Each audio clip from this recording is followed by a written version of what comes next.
Break, everyone. Hope you have been enjoying the show. Me and Sam are with you to talk about a few of our sponsors whilst we're having a quick break. Tell me all about Beer 52, Sam. I have 4 favourite things about Beer 52. And that's before I even get into the free introductory pack they offer us at NFTV. Head on over to beer52.com/NFTV for your free 8-can case. All you got to do is just pay $5.95 for delivery. There's an option for light beers, which include lagers, IPAs, sours, and then there's for the more hardened drinkers out there. There's an offer for dark beers, which is your proper ales, silky stouts, and yeah, it's just fantastic stuff. My 4 favourite things: 1, flexibility. You can cancel your subscription at any time. You can pause for a month, or on the flip side, you can get them to send you your case early. 2, themes. Each month, your beers will have a different theme. 3, loyalty points. For every subscription you get each month, you earn loyalty points where you can earn more if you rate your beers. The points build up and you can add them on to the shop. So when you find a beer that you really like and think, I'll have a bit of that. And finally, you won't find these beers in the shop. International beers all over the world, including local breweries in the UK as well. And it's great value. 8 beers just for the delivery of $5.95, and you get a magazine and a little snack. Head over to beer52/NFTV or a description down below. Check the link. The next one is 3 Retro Classic shirts, where you can get all of your classic Newcastle United home and away, all the way from the 1969-1970 season, all the way to the current mid-90s. 3 Retro is a program where you can get cheap shirts just for around about 30 price mark. The very, very popular retro shirts coming back. And of course, no money goes directly into Sports Direct, which is fantastic because nobody likes to give money directly to that company. But Amazon, tell me about Amazon, Sam. Buy Newcastle United merchandise guilt-free. Again, no money goes to Sports Direct or any affiliated companies, and all your merchandise there, as I say, you can buy guilt-free. There is everything you can think of in Amazon, as you all know. We all know about Amazon by now. Lee, what are your favourite things on our Amazon store? I like the memorabilia, Newcastle shirts that you can get signed photographs, signed frames, all of that stuff. That's my favourite. But there's everything that you can think of on Amazon. There is anything from your curtains to bed sheets to footballs to games to the latest Newcastle United strips. You name it, car accessories, it's all on there. Amazon store, bit like 3 Retro. The link is in the description for that one. And the last one is eBay, which we scour the internet to find all the bargains. Keep an eye on the social medias where me and Sam post regular updates on finding bargains. What's the best bargain you've found so far, Sam? There's a few. If the 3 Retro shirts aren't for you, then I've found some fantastic bargains on eBay of vintage shirts that may not be the most iconic, like your 96-97s, but there's some fantastic shirts out there. For instance, the 02-03 season. Remember the old black and white NTL under Sir Bobby Lee? I found that on there, and that was going for about a tenner, which is absolutely, new. Back in the day in 2002, it was 30 quid. So it's just absolutely superb. So keep an eye on our socials for eBay. I'm waiting for the PlayStation 5 to come out to get my hands on one. As soon as I see it, I will be sharing it on the socials. Keep an eye on with Facebook and Twitter for all the eBay bargains. And that is it. And we'll hand you back over to the Black and White Show. Welcome back to the Black and White Show with Newcastle Fans TV. Good afternoon, everybody. How you doing? Is okay. Welcome to our live watch along. This is the pre-show. Carl and Adam are going to be coming up later, and they're going to be talking you through Newcastle's game with Chelsea, which of course is just over an hour's kickoff now. So they'll be coming on in about 50 minutes. I'm joined by the very glamorous Sam. How are you doing? I'm good. After seeing the 2 teams, I wouldn't say I'm brilliant, but there we go. Such is life. No Wilson today, which is a concern, but I suppose you don't want to put him in any further risk, and hopefully he can be back for Palace on Friday. But it's going to be a tough old slog today, I think. Yeah, we'll have a look at the lineups. May as well jump into that in a second then. But Chelsea don't have the greatest record up here, Sam. Obviously, we got the last minute winner, which was limbs, scenes everywhere, as we all know. Do you think the crowd not being there is not going to help Newcastle? For a fixture like this, because we've got a great record, and it seems to be that crowd roar us on. Yeah. Chelsea don't have a good record, which is the kind of positives that you've got to really cling to today. The crowd not being there can work one or two ways. Obviously, they're an added 10% when the team need it, but it can be detrimental with the kind of bubbling undercurrent that Steve Bruce is kind of getting a bit under pressure with the way he's playing football at the moment. So it can go one or two ways. It's great to see Isaac Hayden back. I mean, let's talk positives for it's not all doom and gloom. Isaac Hayden back in the middle of the park is big. Be interesting to see how Jacob Murphy gets on in his more accustomed role further up the field, and Manquillo back at wing back. That's probably where the positives end. But yeah, and Chelsea look pretty much full strength. Yeah, I've just brought Johnny in. Johnny, how are you doing?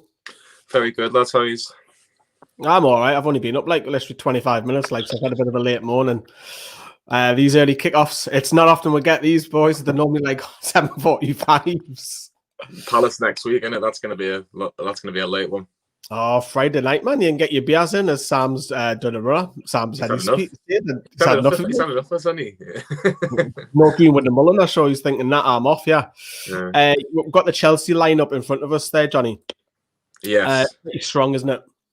It's very strong, but they've all played at the National Football Bar. I think Reece James in the last, I think they all played Tuesday, Wednesday, Monday. So they've all played, apart from Reece James there. So you look at it and you go, well, they've probably only had one training session max together since probably travelling up to the northeast, which is a long journey. Even an hour on a plane, still a bit of a journey. So yeah, look, the 12:30 kickoff is probably going to be our biggest advantage.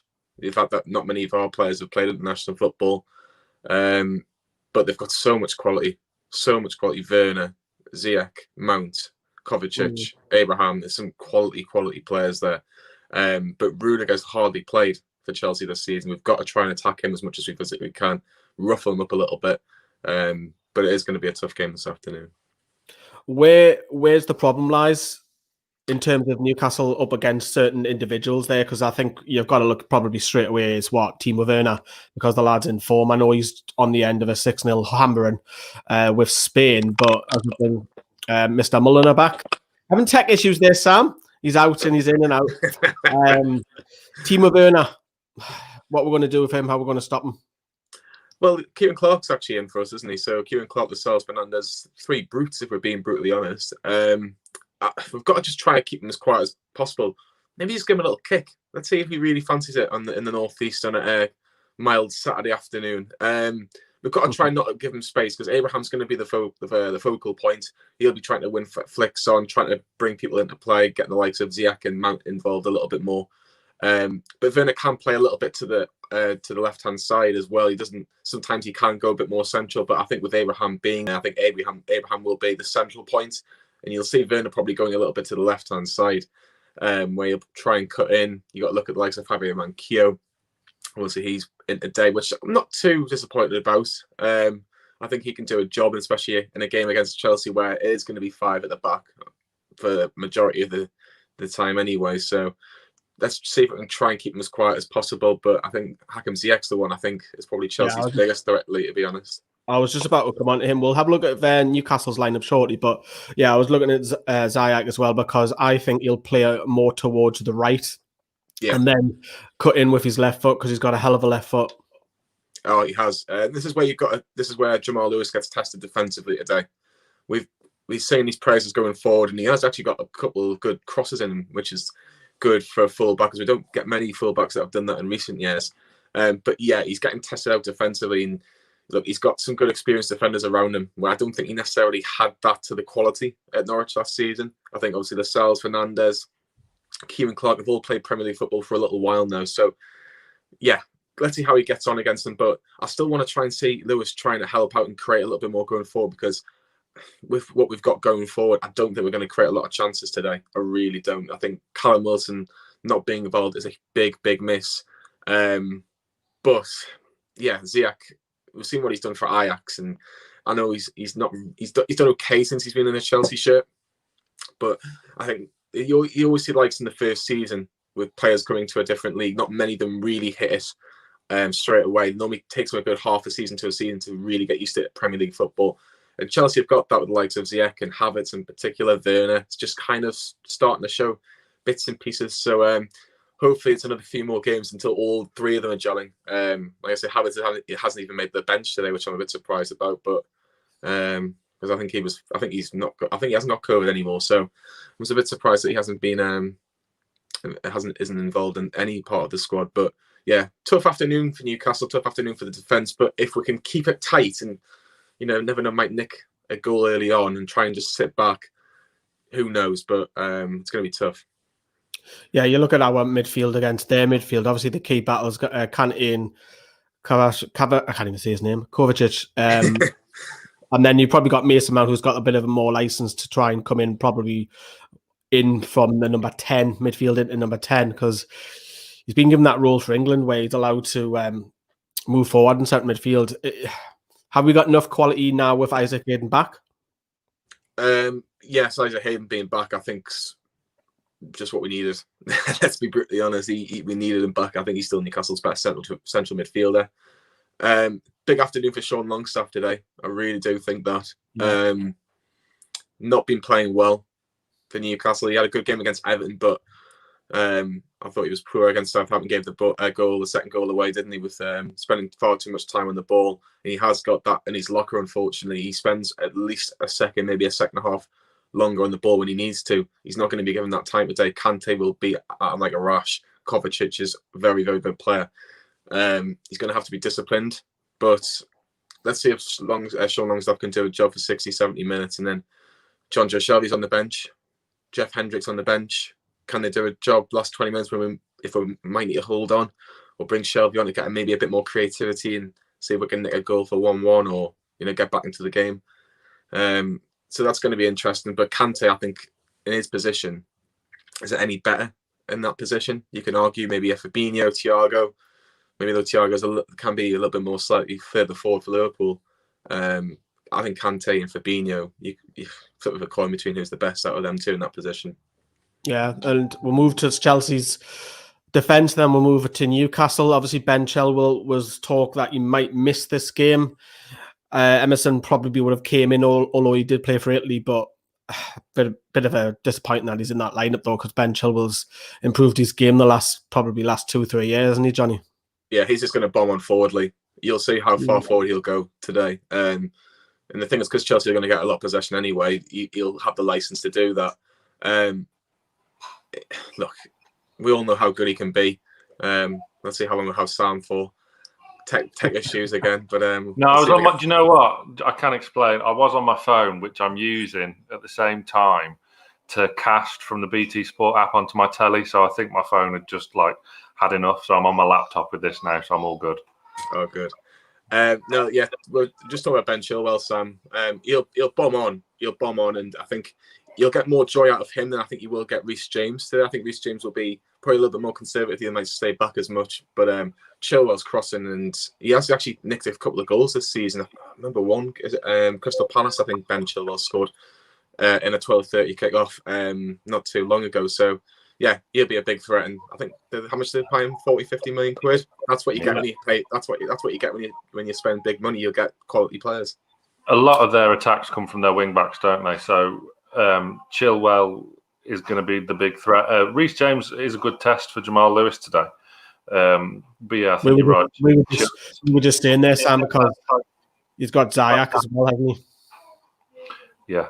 I mean, it is going to be a real big test all over the pitch. But Chelsea do get a lot of joy from their wing backs. And as Johnny rightly says, Chilwell in particular is in great form since he's joined Chelsea. Yeah, Tiago Silva misses today's game. But Rudiger has been out practically all season, and he's just come in out of the cold. For me, this is a weakness, although he's a good player, don't get me wrong, is a person who hasn't played all season in from the cold can be a little bit rash. Can we get a bit of joy there, Johnny? I think we can. Look, he was very close to joining. I think Spurs wanted him, didn't they, on loan for a season? But Chelsea are never going to sell him to Spurs or give him to Spurs. Look, he hasn't played a lot of football, but we can get a bit of joy out of him. I'd have loved to have seen Calum Wilson have a go at him today.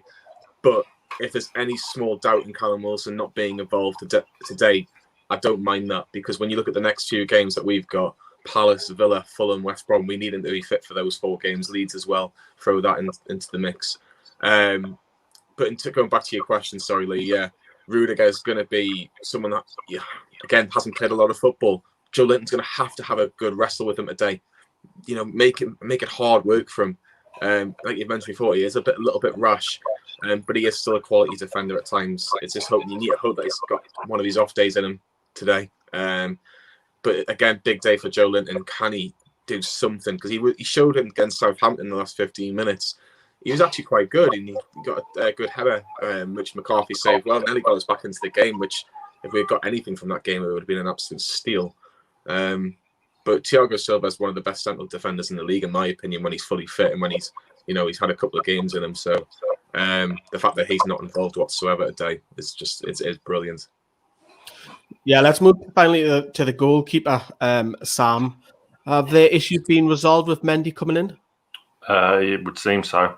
He's had a fantastic start as Mendy. How many clean sheets has he had since he's joined? 5 or 6. He's been superb. Pulled off some great saves. Kepa's always been so overrated for me, and he's been found out, hasn't he? So, I mean, Mendy, Rudiger, Zuma, they probably look at that team sheet today of Newcastle United and think, oh, could have a nice, easy day here, lads. It depends if Joe Linton's been watching, whilst he's been sat on the bench, watching how Wilson sets himself about and where he is positioned on the pitch and how he can get in the right position to score goals and get on the end of crosses. If he has been watching and he puts that into action, then you never know. But forgive me for not holding my breath too much. But yeah, goalkeeper-wise, Chelsea are rock solid now with Mendy in goal. He looks the real deal. He does, doesn't he? Right, enough of Chelsea. We've talked quite a bit about them. Let's have a look at Newcastle's lineup. Obviously, Johnny's given a couple of hints who is coming because there is a few changes. We've got to start straight away, Johnny, with the striker. It's a massive, massive blow not having Calum Wilson.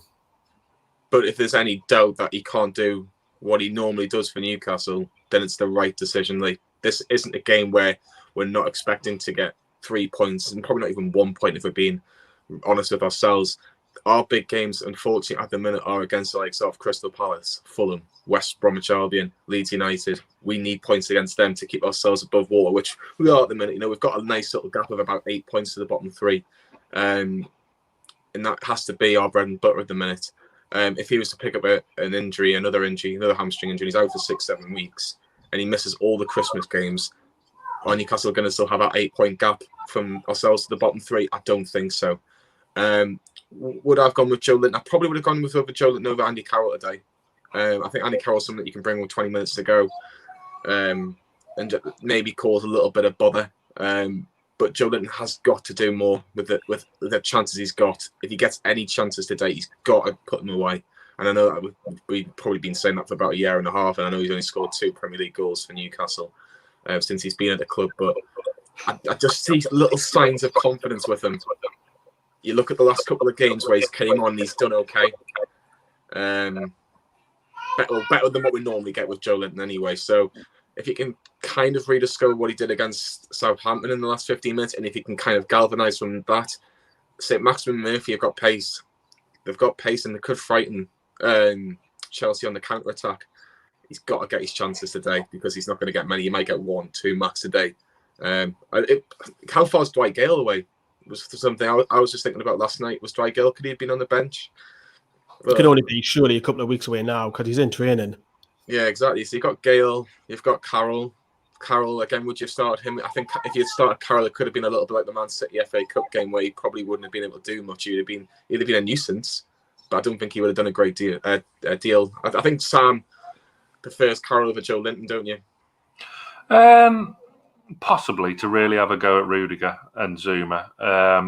Sorry, but in there, remember last time when Carroll came on, he was a right handful for the Chelsea defence, and he was a game changer for me. He was causing havoc. Yeah, so I would have maybe started him today and give him an hour, see how he goes, to really kind of put himself about. And he's a presence up there with that striker instinct. I mean, Joe Linton doesn't really have the striker instinct yet, but Carroll hasn't scored yet, so we're not particularly blessed in that area when Wilson's not fit.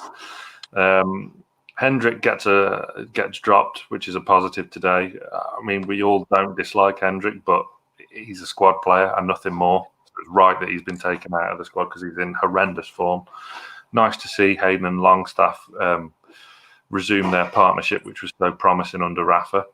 Interesting one for me is Kieran Clark comes in for Cher, because if you're playing a three central defenders, Cher's your one that can kind of get forward and, you know, carry the ball further up. With Clark coming in, who I like Clark, great to see him back. It's a real rock solid back three, that is, with no real mobility. There's no nonsense from all three of them, isn't there? But we'll move on to centre back shortly. I just want to touch upon Alan Saint-Maximin's role, Johnny, again, because if it is wing backs and if he's in that number 10, I'm not having that. Yeah, I probably agree with you. I think, look, realistically, is Alan Saint-Maximin going to be really that close to Joe Linton today? I don't think he will be. You might see him move more towards that left-hand side. But if you are going to have that left-hand side, he's going to be doing a lot more defensive work. And we've seen that against Brighton with Jamal Lewis. It didn't work. Yes, it was a slight formation change against Brighton than it will be against Chelsea. But I agree. I don't think that position... I actually thought it was a good idea at the time. To have Saint-Maximin a bit closer to Wilson. I thought, give it a go. I think that's not a bad idea, to be honest with you. But we've given it 2 or 3 games, and it just hasn't worked really. Big day for him as well, actually. Let's be brutally honest with him, because I don't think he's had a great season so far. I think he's had a couple of moments, but I think we'd probably expect more from him if we're putting our cards on the table, because he is someone that can get people off their seats. Is he really putting enough on the table for Newcastle? I don't think he has this season. Yeah, well, you did well against Burnley. You had a great game against Burnley, that number 10, and Bruce has just stuck with it. And I just don't like ASM there because I feel he's wasted, and this wing back system just doesn't suit him whatsoever. There could be a case he could have played him up top and let him just run around and cause havoc himself. But yeah, that's another debate, isn't it? Where's Jacob Murphy playing in this? You'd probably say he was on the right-hand side, but just to touch upon a point Johnny made, if Joe Linton's pulling out to the left and things aren't going our way, I mean, we know the shape of the team has been, well, there has been no shape. We could find ourselves with two straight lines of 5 with nothing up top if we're not careful. I hope that's not the case. Jesus, because that would be pretty grim watching, as most of it has been all season. But Jacob Murphy's probably slotting in on the right-hand side where he's looked really sharp in pre-season. Liam, I hope, will be on the group reaction later on in his bathrobe as normal. So it'll be interesting to see, because he started, since his reintroduction to the team, Murphy's been really, really bright. And he gets his chance today to really challenge Almiron for the shirt. I knew Almiron wasn't going to play today because he didn't get back till late Thursday, which is a shame because he didn't play Paraguay's last game because he was suspended. So why he couldn't come back early, I don't know. That's been a complete mess with everything with his agent, and he's had a right mess this week. And something's going on there which ain't right at all. But yeah, it'll be interesting. It's a big day for a lot of players on that team sheet. Manquillo reintroduction, Clark reintroduction to the side, Lewis against Reece James. You got Hayden back into the team. Maximin needs a performance. Murphy in his proper position, and Joe Linton, of course. Yeah, God knows what you're going to get. I hope Murphy is playing his proposition. I hope he's not playing a centre midfield of a right 3, because I just didn't want that. I didn't want that with Jacob Murphy, because he's got a chance now to try and get forward now. Obviously, you're a little bit restricted with the wing back role because you've got to also do your defensive duties as well. But moving into centre midfield, yeah, Isaac Hayden, he's an unsung hero, got the winner last season. The scenes were mad, last minute winner.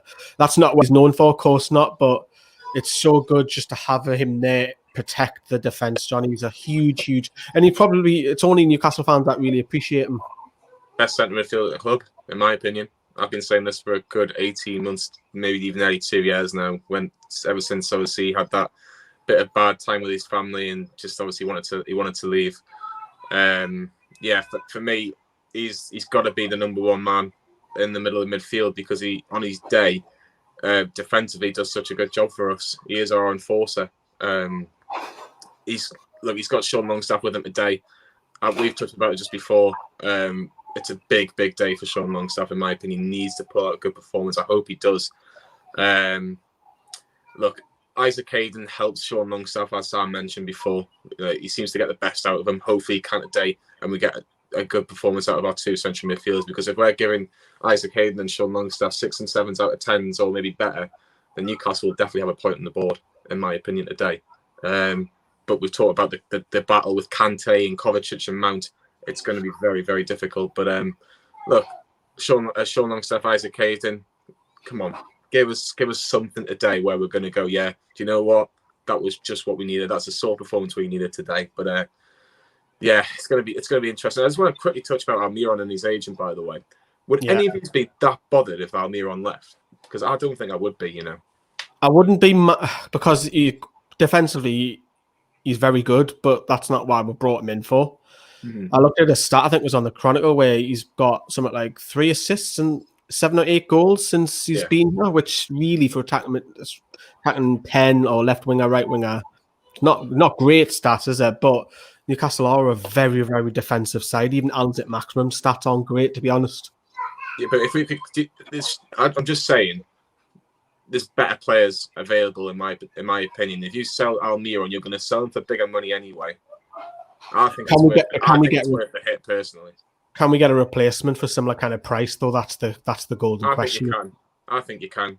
It doesn't have to. You look at the sort of players that Bruce is getting, and if Bruce is going to be manager for the next 12 to 18 months, which we kind of all expect anyway, then it's going to be somebody British. Now, I think for the amount of money that you're going to put the price tag on an Almiron, and by the way, I don't think he's worth that amount, whatever that X amount will be. I think you could get a replacement who could do a better job. But when people are going, oh, Miguel Almiron, I don't want him to leave, I was like, well, what do we really miss from him? Like, he's not really shone in the Premier League like everybody thought he was going to shine, was he? I know Paul, who used to be on the channel, was a big advocate of him. He loved him, didn't he, because his work rate. But yeah, it's one of them. It's 3 words. 3 words for you. John Dahl Thomason. Miggy could go somewhere like Inter Milan or Atletico Madrid, and he could be amazing. He could go and win league. Getting there 11, Sam.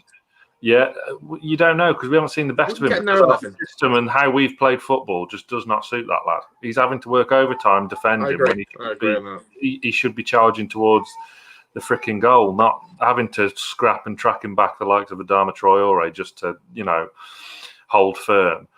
So I don't know. I've just got a feeling with this lad that we know there's a player in there. He is a good player, but no, he hasn't scored enough. No, he hasn't got enough assists. But I think this whole style of the way Steve Bruce plays football, and it just doesn't work. It just doesn't suit our attackers. It doesn't suit ASM. It doesn't suit Almiron. I mean, I don't know. I think it's. I would be sad to see him go. He's not irreplaceable. I agree, but I don't know. I think it's more system based, and I use that John Dahl Thomason comparison because Thomason was there at the wrong time and showed glimpses of potential, but didn't quite cut it for us, and then goes off to AC Milan and wins Champions Leagues. Yeah, a couple of good points here, Paul.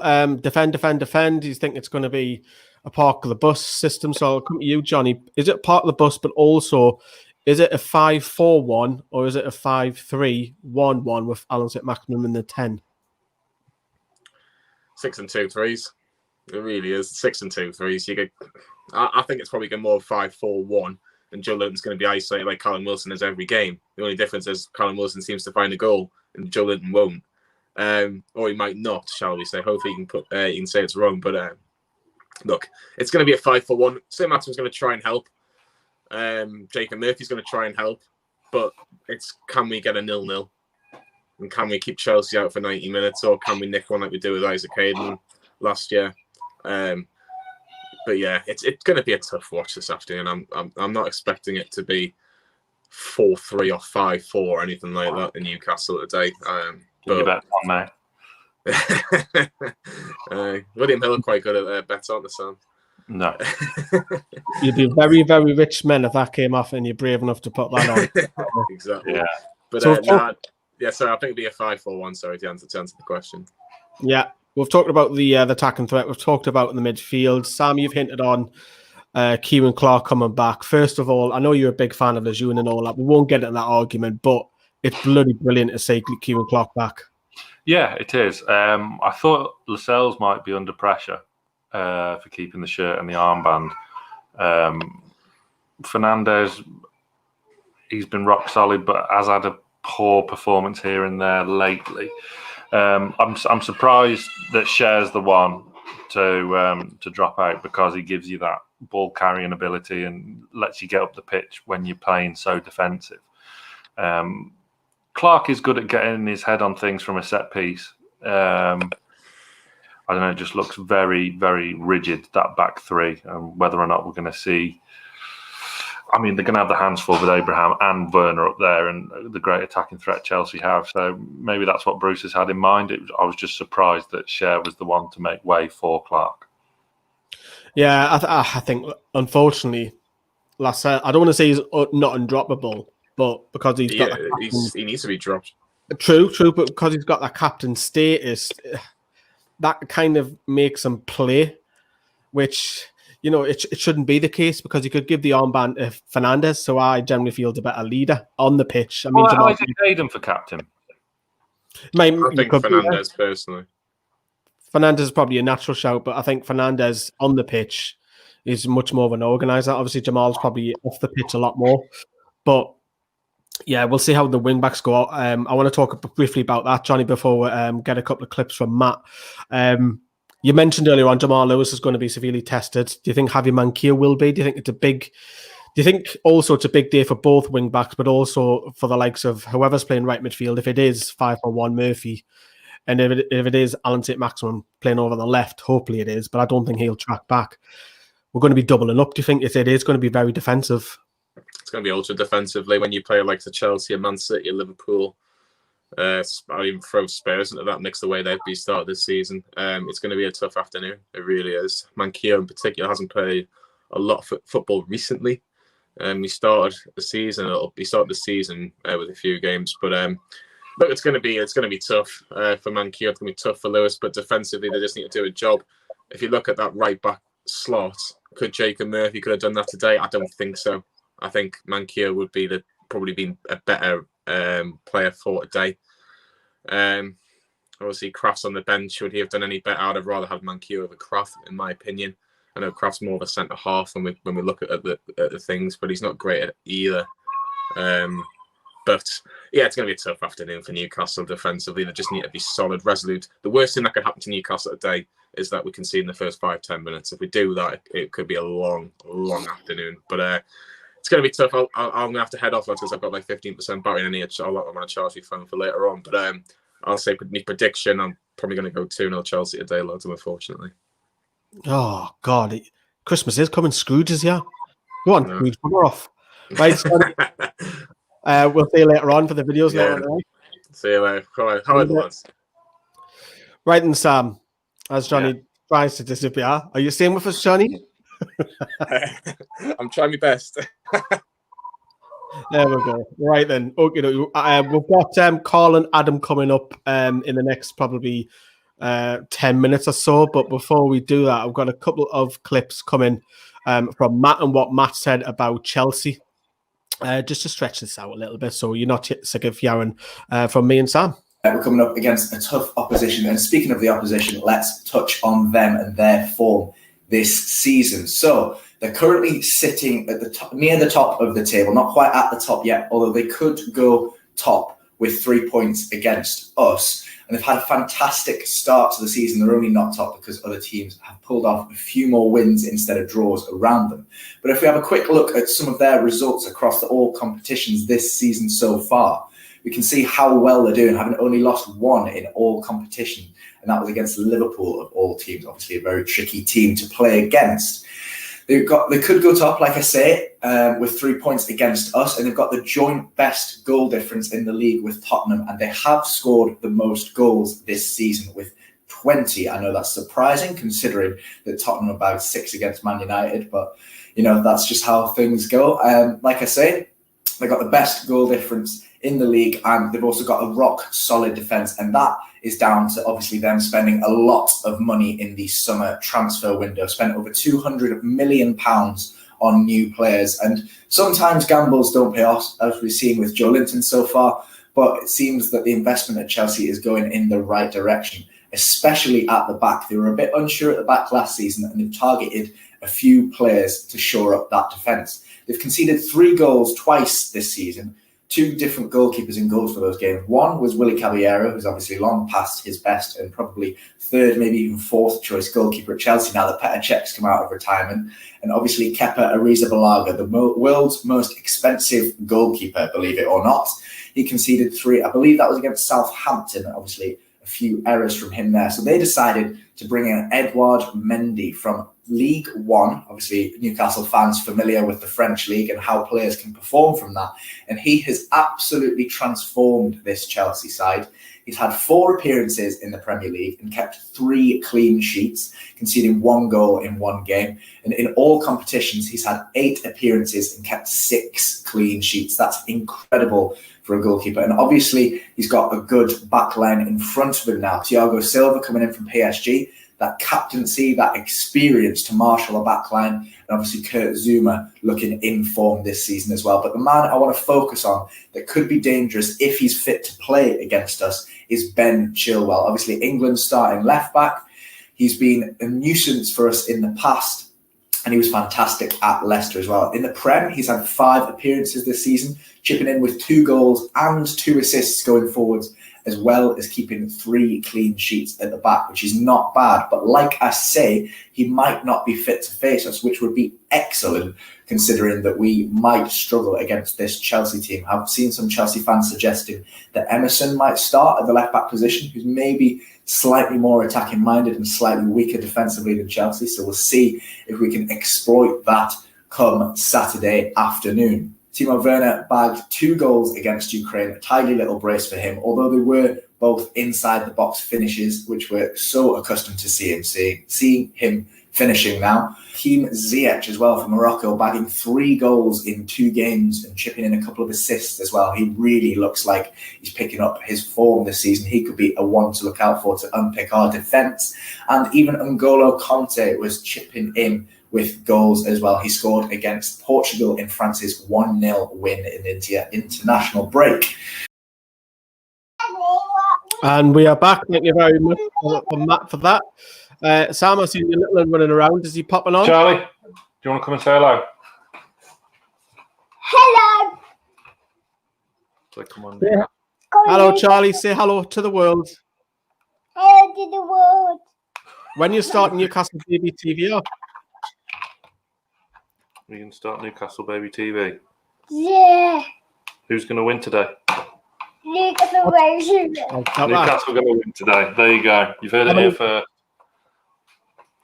He's back Happy to play. days. Sam, you're going to leave us. Yep.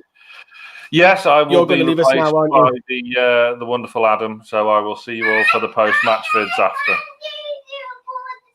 See you later, Sam, and we'll bring Adam in after this clip because Matt's going to be talking all about Newcastle. Back in a few minutes.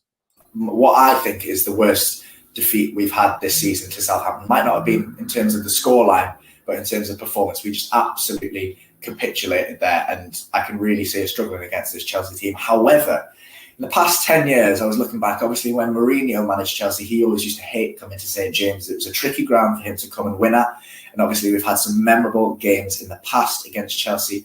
Ones that spring to mind, Papi Cissé's banana goal, and of course Moussa Sissoko. I believe it was his debut where he scored a brace against Chelsea, but St James's Park is a bit of a fortress for us when we play Chelsea. So in the past 10 years, we played them 9 times. We've lost to them twice, drawn twice, and won 5 times. So for the 10th time, we're going to hopefully make that number 6, but it is looking unlikely under Steve Bruce. I have to say we are playing some pathetic football at the minute. Matty Longstaff should be fully match fit. He obviously came off the bench against Southampton, but we are having a couple of doubts of some key players that we might be missing. First off, primarily, probably the biggest miss, if it turns out he's not going to be fit for us, is Calum Wilson. Obviously, our top goal scorer this season, looking worth every penny that we spent on him in the summer transfer market. An absolute bagsman for us. Near the top of the goal scoring charts in the Premier League. Could be gunning for that golden boot if he manages to stay fit, because where else are the goals going to come from in this side? And I believe Ryan Fraser is also struggling with his fitness as well, which is no surprise to anyone because he's constantly injured or never at full fitness. As for the rest of the team, I think it's pretty much the same as the last game against Southampton. Everyone that was available for that game should be available for this game. Let me know in the comments if I've missed anyone there. But for me, I think the midfield should be having Isaac Hayden starting in there at least. Maybe even Matty Longstaff to hassle those Chelsea players and not give them time on the ball. Gone for that 5 at the back formation in the past couple of games. It has worked for us a little bit, and it's a nice, tight, compact formation where we don't let teams play around us, or we try not to anyway, to some degree of success sometimes. But with Chelsea's style of play, we've seen they like to score in and around the box. They're not too keen on taking those long shots on. So Timo Werner should be hopefully neutralised by that deep back line in the back 3 centre-halves, if that's what Steve Bruce opts to play for. However, they are dangerous from set pieces. We've already seen this season, and that is one of our weaknesses, defending set pieces. So they might be dangerous from those kind of situations, but hopefully Steve Bruce realises that and picks a team that is physically capable of dealing with the threats like Zuma, Tiago Silva, and even Olivier Giroud if he starts, or even Tammy Abraham, who we know is excellent in the air as well. In terms of Miguel Almiron, his agent this week is saying, not explicitly, but maybe hinting that he could be looking for a January transfer. He's unhappy with the amount of minutes he's getting this season. And I honestly don't blame him. I mean, I think he's behind Jeff Hendrick in terms of minutes played, which is absolutely farcical considering the amount of money we paid for Almiron and the impact he's had on the club rather than, as opposed to Jeff Hendrick. He's chipping in with goals and assists. Yes, he's not the most consistent player, but he'll run his arse off for 90 minutes or even more if you ask him to. So I'm not surprised that he's asking for a way out. So it'll be interesting to see how Steve Bruce tackles that. Will he start Almiron to satisfy his minutes, or will he shun him completely? Will he bench him? Will he drop him from the side for having his agent speak out like that? Guess we'll wait and see. Let us know in the comments who you would start against Chelsea. Would you go with a back 5 with Jacob Murphy and Jamal Lewis as the wing backs? Matt Ritchie's coming back to fitness. Would he have a place in the starting 11 for you? And would you start Miguel Almiron and even Alan Saint-Maximin, who's been out of form the past couple of games? He hasn't looked like a shadow of the player that we've seen in the past. We've had some happy memories in the past against Chelsea. Remember last season, 90th minute winner, Isaac Hayden, back post, sticks it in the back of the net. Absolute scene. So hopefully we'll see another performance like that. A nice determined one, grinding out a result. Even a draw, honestly, I'd be happy with at this time of the season. We need to pick up points against teams like these when we're dropping points against teams like Southampton, unfortunately, and that's just the way the cookie crumbles. But in terms of a prediction, I'm going to go for a 2-0 Chelsea win. I think we'll try and grind out a result, but I think they're going to pop up with a nice bit of talent that we just can't deal with. And we are back. Hello, Adam. Monday, how are you doing? Welcome to the show. I'm not bad. You've seen the lineups, Adam. Are you disappointed with the lineup? What's your thoughts on it? Mixed thoughts? Yeah, it's disappointing to see Wilson out. I called that yesterday. I wasn't expecting Wilson to play today. I think Bruce would rather have him 100% fit for Palace next Friday night. It's good to see Hayden back in. Positives. Big call bringing Mankillo back in. Hasn't played in the last 5 or 6 games, so he's going to have his work cut out today. And disappointed to see Shaw on the bench. Great to see Clark in. Me personally, I think you, Johnny, and Sam touched him before. I prefer to see Lascelles out the team for a bit, to be honest. I know he's the captain, good for the club, but Shaw's a better defender for me. So it's going to be a long game, but we usually surprise us when I'm not expecting anything. So, well, I'm hoping to see your reactions, of course. I'm sure we're going to clip them all together because if you don't know, Adam's a bit jumping the box, aren't you? Especially, I'm going to be a few minutes behind today because I'm not watching it live. So, Carl's always behind anyway, so you'll probably be level with him. Then the comment will probably tell you that there's been a goal in there. Keep your comments in. We'll start reading them out. Paul says a draw. Laugh out loud. I'm sick of draws and losses. Sorry. We have a good record home against Chelsea. Just need to put in a damn performance in. Yeah, we have got a good record. I think it's only 2 defeats from 9. I think from the last 9. So Chelsea aren't great up here, but I was saying Johnny and Sam earlier, with no crowd, that helps Chelsea, doesn't it? It does, yeah. Chelsea, they're a good team. They're improving. You look, Werner up front. He's going to cause all sorts of problems. James as a fullback bombing on. We're going to have our work cut out. The lad who just mentioned before, I think if we got beat today and we've seen a performance, we've seen a bit of improvement, we've seen a bit of intent from the team, we'd all probably say, right, well, at least we've tried. I think if it's going to be sitting back for another 90 minutes like we have done the last few games, maybe by Everton, it's going to be another hard watch, and this is where fans are getting sick, just watching the same shite all the time. It's frustrating seeing Newcastle just sit and park the bus, and I think it's going to go that way. Unfortunately, it's not going to be pretty. It's rare that we get an early kickoff as well at 12:30, so we could be all done by this evening with all the videos. I'm going to play one more clip. It's about stats, what I've done earlier on this week, and then Carl's going to take over and basically just run the stream with Adam for the rest of the show. Please keep your comments in. Have a look at, if you're watching on YouTube, there's a pinned comment if you want to jump on and have your say as well. I'm going to love yous and leave yous. I'm going to let Carl take over after this clip. Adam, enjoy the stream as much as you can. Mate. All right, everyone. Ta-da. Did you know Calum Wilson has scored the 7th most goals? That's probably a common one with 6 so far this season. However, that's still not enough to get him in Gareth Southgate's squad, because a striker with just 2, a Chelsea striker with 2 goals, still gets in ahead of him and Patrick Bamford. Yeah, we all know who that Chelsea striker is. Also about Wilson, he's actually listed as the 8th most for missing big chances, surprisingly, because how little we do attack. Wilson's actually 8th most. Now, I don't mind strikers missing chances because they're in that position more often than not. They'll score them. Whereas we've talked about Joe Litton in the past, he cannot get in that position. Wilson is. I'm fine with him missing chances because more often than not, you'll put them away. So I'm fine with that start, no bother whatsoever. Do you know Calum Wilson's also been offside 5 times, which is the 9th most time. I was a little bit surprised by that, considering again, because we normally play on the counter. So Wilson's right up there for the most offsides. He's currently 9th, as I've touched upon. Saint-Maximin has lost the ball a whopping 15 times so far this season, which is the 13th joint most.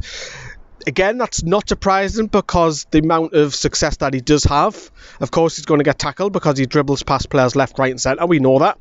And speaking of dribbles, he's actually in the 2nd position for the most Premier League dribbles this season. I want him to get number 1. He's not far off it. He's only literally a couple off the Fulham player. So yeah, but that's it with the attack. There's hardly anything. Doesn't surprise you. The defence will tell you a story about how we really play. Jamal Lewis has picked up the 2nd joint most yellow cards with 3 already this season. You don't really think of Jamal Lewis as a dirty player, do you? I think it's just possibly one-on-one situations. Carl Darlow and Federico Fernandez have played every minute this season. Only 32 players have.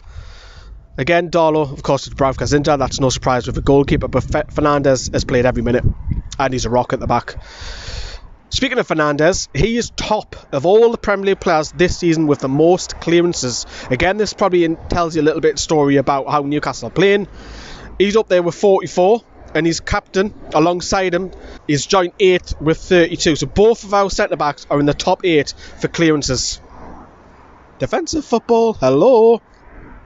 Again, speaking with Lascelles, staying with him, he is also top for the most goal line clearances, number 1 with 2. Giorgio Shelvey has 1. So again, Carl Darlow, and this won't be a surprise with any of us, has made the most saves, not just in the Premier League, but also Europe, with 39. Being tested too many times. We're making too many clearances from the centre-backs. Common theme happening here. Darlow's also only one of 5 goalkeepers so far this season to keep a clean sheet. Darlow's also the second most for the most highest claims. So when a cross comes in, he's coming in for a high claim. He is second most. Darlow's also number 1 for the most punches made this season with 10. You can see where I'm going here, can't you? And that's the individual stats. So let's take a look at the team stats, and they reflect most of what I've just said with the individuals. Newcastle have the 3rd most yellow cards so far this season with 17. So we're up there with the dirtiest. Surprisingly, no red cards though. Newcastle are also listed 16th for the most touches. 16th with 4,390. Next start with just under 3,000 basically, 2,950. Newcastle are the 16th most for passes made. Not great, is it? Not great. We're hardly getting any of the ball. Newcastle are also the joint worst with Burnley for the most amount of shots this season with just 64. We're shot shy. We've also failed to hit the woodwork this season. I don't know what you think of that stat. I don't think that's relevant. Newcastle also have the 2nd most clearances from defence with a whopping 179 so far this season. Again, that probably goes with Fernandes and Lascelles a little bit earlier on. We've also made the most goal line clearances so far this season with 3. Lascelles has 2, Shelby has 1, so we're number 1 for that.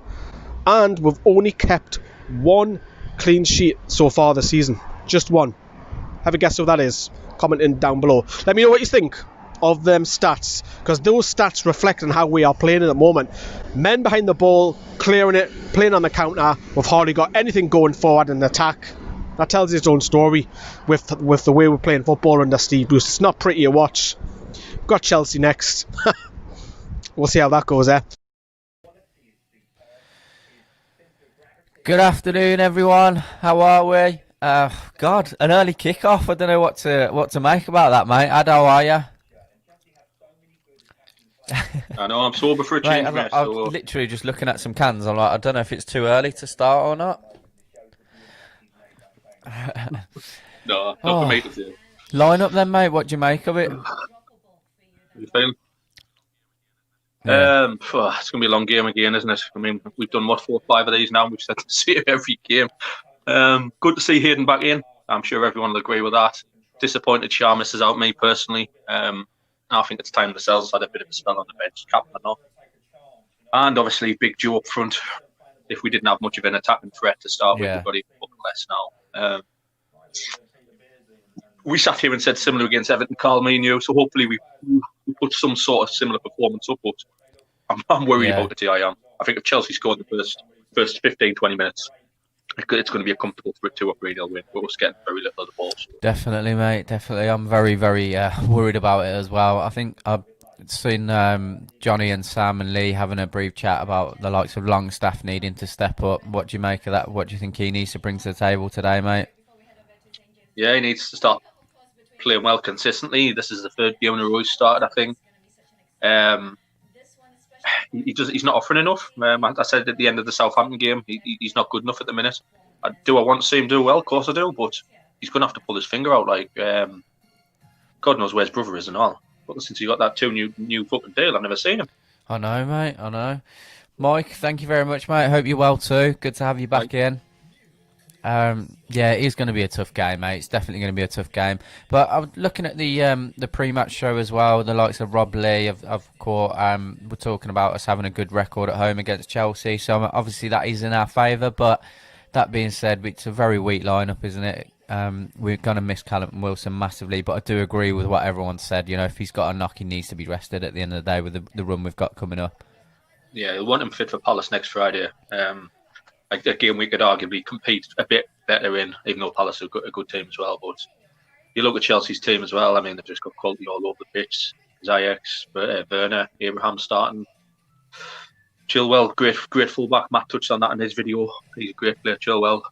It's going to be a tough one, but that's why we're here. We always hope. Definitely. There's always positivity in this chat. That being said, there's a little bit of negativity, and that is completely understandable. Lee, I want to be as positive as possible, but I'm the same as you. I'm not looking forward to it. It could be a long start to the weekend, unfortunately. Very tough game with Big Joe up front, even less chance of a scoring today, in my opinion. On the face of it, you'd think so.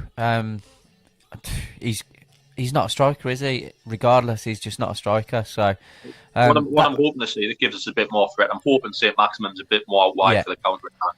And I'm hoping he's not sitting behind Gillin. That's the one positive I think where we could be dangerous on the counter attacks.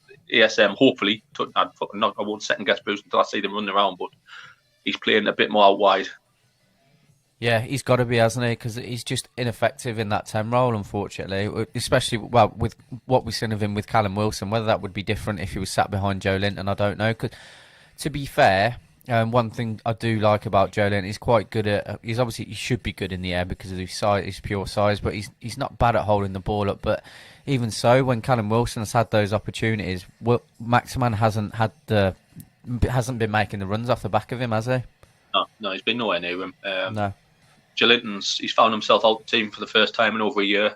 So this is his chance as well from a professional footballer's point of view. He's got to take the chance. I'm not hopefully will but we'll see. We'll see. I think that it's going to be probably one of our toughest games this season for me. This definitely. Well, let's see what's. Where you're about to kick off for me, Carl? Are you up to date or? Just about to kick off as well, mate. Yeah, they're just taking a knee here, so. Guys. So in the chat, for once we're actually behind. Adam's usually spot on, but we're behind today. I keep saying tonight because it's always late games. Try not to spoil it too much in the comments. Yeah. We should be all right though, because I think there's a bit of a delay on the comments anyway, isn't there? So it should be all together. Hoping Almiron can come off the bench and cause mayhem if we're still in the game by that point. Interesting question, Lee, and yourself, Adam, because I saw Johnny, Lee and Sam talking about this, and Johnny wouldn't be too bothered if Almiron was to go. What are your thoughts on that? Well, if it's a centre midfielder, Almiron, who's playing as a holding midfielder, I'd be fine for him to go. But as the number 10 Almiron, who he should be playing in his position, we need to see him more in that position. Yeah. His stats speak for themselves. I think it's 4 goals and 3 assists in about 49 games-ish. Yeah. It's not good enough, but it comes back. Go on. It comes back down to manager for me. I see where Johnny and other people are coming from, but we've seen him the last 2 games playing centre midfield, and he's not a centre midfielder. No, definitely not. I don't agree with it personally. I'm much, like you say, if he's going to be forced to play there, then of course, but that's not down to him. You can see he's unhappy. He's not the smiling lad that we're all used to, and that's reflected in his game. Immediately there, I know it's literally just kicked off, but it looked quite bright from Joe Linton and Maximin there. Free kick, got a corner now with a danger. We had a free kick dangerous position. We've got a corner now, just took short. They're getting maximum on the ball, running another corner. So first 2, I'm up to 1 minute 53. We're on the front foot, which is positive. Definitely.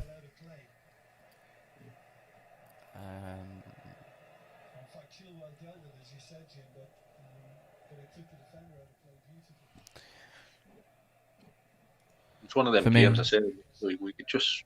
You never know. You never know with us. Definitely, mate. He has to say Bruce is playing him out of position, play him in the right position. We have a baller. This will turn into another Talvan, in my opinion. It really could do, Lee. I agree with that. Going elsewhere and then lighting the world on fire. Because to be fair, Tovan's had a good couple of seasons, hasn't he? Since he left us, anyway. Who's that? Sorry, Florian Talvan. Oh yeah. The thing is, Almiron, when you watch him play for Paraguay, where they have him attacking, it's a completely different style of football, but he looks dangerous. He really, really does. He's a completely different player, isn't he? Yeah, with ASM and Almiron, when you're playing, I know his agent was stirring the shit, but some of the points he made were relevant points. He wants to play attacking football. He doesn't want to be, sat. But unfortunately, Miggy, we're not that type of team, and we haven't been since you joined, really.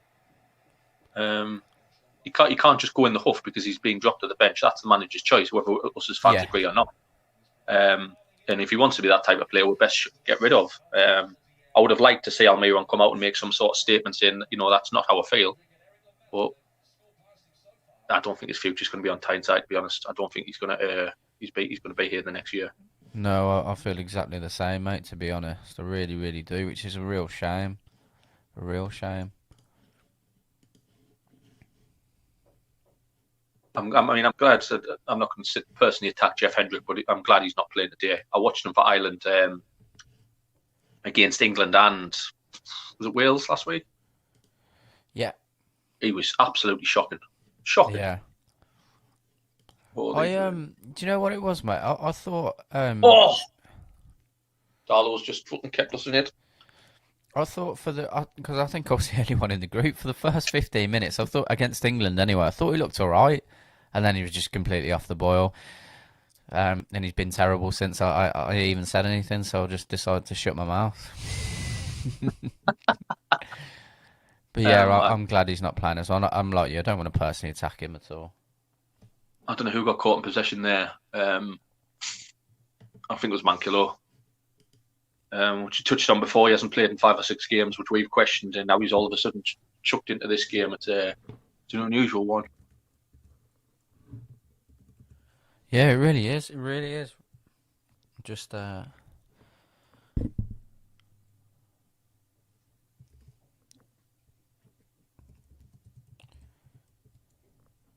you'll have to talk me through it, mate. I'm just reloading the game. Chelsea have got a corner, but mine's just frozen as well. I think Mankilo tried to get the ball first, got caught in possession. Again, sorry, mine's froze as well, which it was a tight angle. He would have done well to score, but Darlow has made a good save and Chelsea had a corner. Again, mine's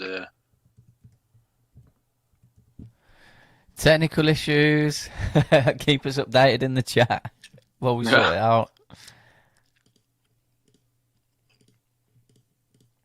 I'm not used to having to use these links. I usually one on BT.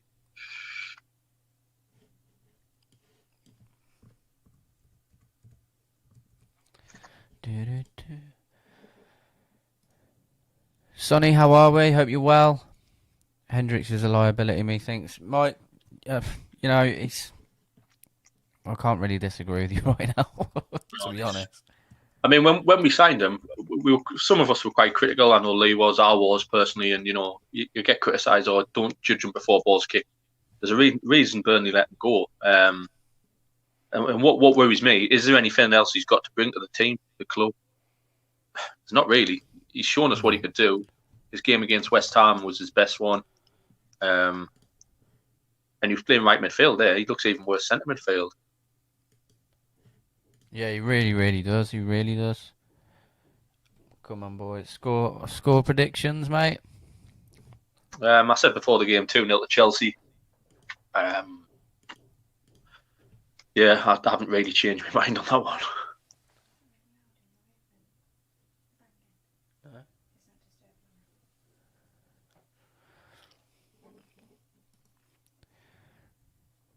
Yeah, it is, Mike. It really is. It's usually fine. We're usually fine because we usually watch it on Sky or whatever.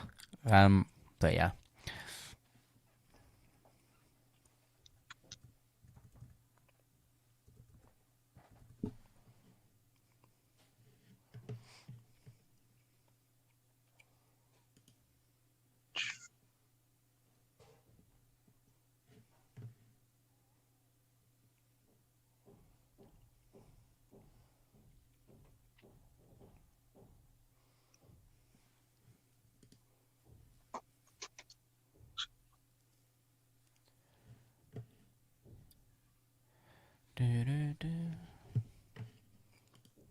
Yeah, I've got no updates for anyone at the minute. Mine's well and truly off. Yeah, I'm just going to...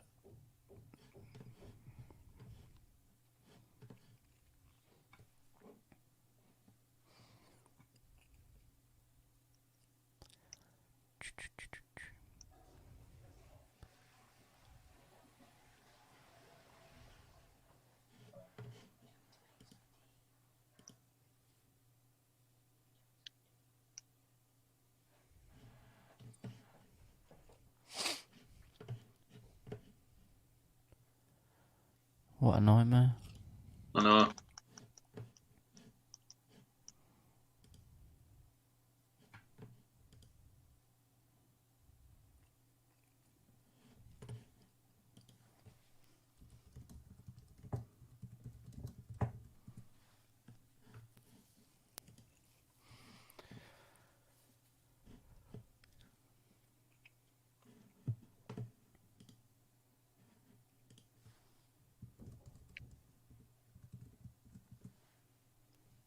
I think Chelsea might have just scored. No. I'm assuming Mickey means that.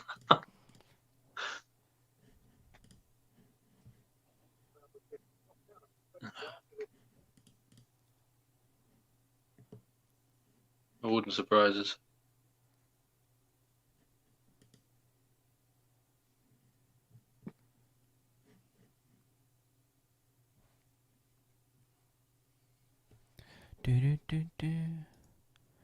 Just hope we can get something out of the game, even if a draw. It's hard to think what the final score will be. Yeah, thought that might be the case. Who got the goal? Literally just trying to reload this. We're both mid behind.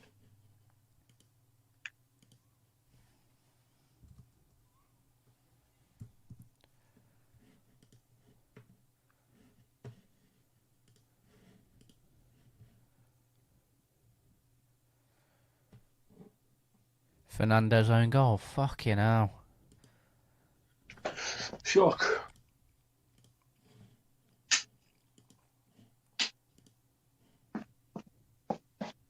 I tried that he school, but I can't get it on his telly. I'm just reloading this one that we were using before.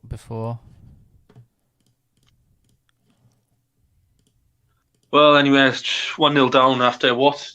14 minutes is what we said. It's going to be a long game if we're having to chase that. Because we're not going to come out and attack them. No, definitely not. So I think we said if we could keep it tight, you never know. But 1-0 down after 20 minutes, as Chris says, it's Bruce out. It's the same shit. Apologies, I haven't seen the goal yet myself. If anyone is watching, I am behind. But it's not unexpected. Not unexpected at all. Oh yeah, if anyone wants us to talk us quickly through how it's come about, just while we resolve these technical issues, that would be great. Yeah,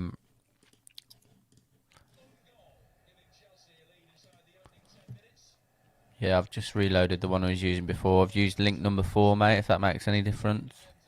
And what are you using? You know, the one that I sent you over, that bit, bro. Yeah. Do you have to subscribe to that, though? No, mate, no.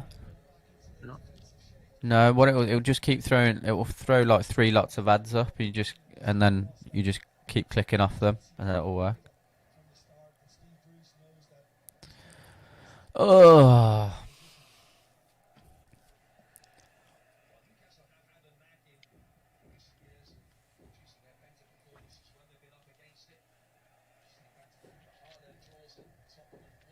Yeah, Lee, great start as usual.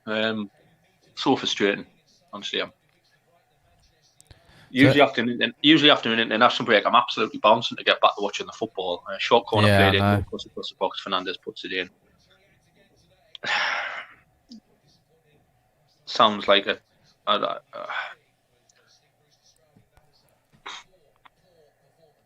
What minute are you? If you're in the chat, let me know what minute you're on currently, because I've got my my game working. I just want to know how far behind I am.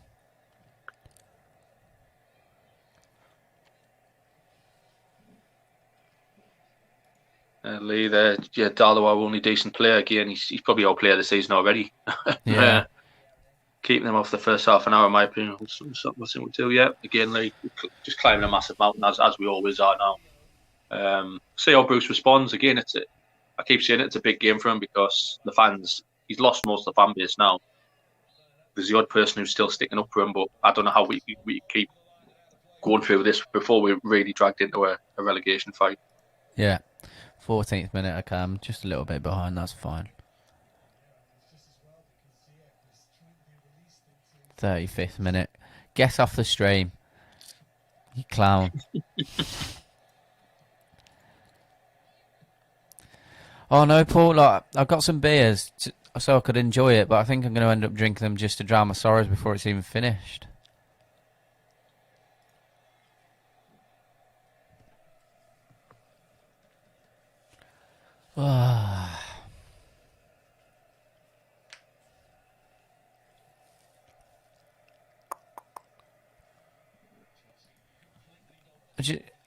It's like we spoke about before, Mike. You know, I don't want to jump on his back too much, but he's just lucky that the fans aren't there. He really is, because his position would have been untenable. He'd have had to have gone. I think he would have gone by now. He would certainly be feeling the pressure more. Yeah. I don't think actually will sack him. That's one of the most depressing things. This is another season where nothing's going to happen. We've got Brentford in the semi-final, but Brentford will be fucking rubbing their hands to play us. Yeah. Not the other way around. Brentford are a better team than we are. I mean, I will say, from what I've seen of the 12th to the 14th minute, we look like we were trying to have a go back. Joe Linton's got on the ball. Maximin's done all right. So, but some of the passing, again, is just piss poor. Yeah.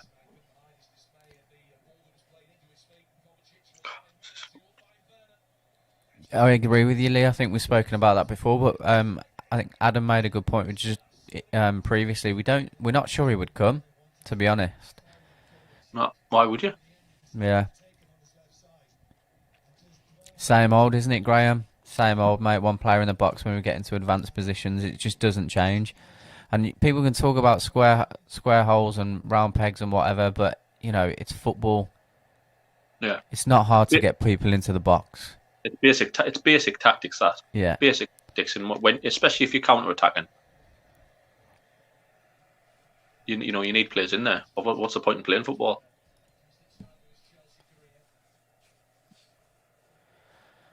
Oh, dear. Sorry, I'm still not on it. There's no.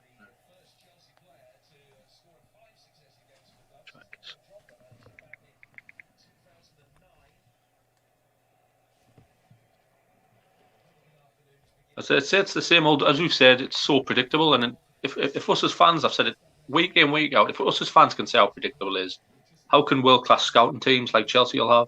They know what's going to happen. Yeah. Well, at least there's some positives to take from it, eh, Lee? Adam, you might have to try that yourself, mate. I know I have. I put a photo on Facebook before of the Ben. Like, you've got a little Newcastle Teddy, hoping to bring us luck. And I said, because she was asleep in the pitch, I said she's already used to Steve Bruce's tactics. Yeah. Hopefully Adam won't mind me saying, if anyone didn't realise, Adam's your firstborn, is it, mate?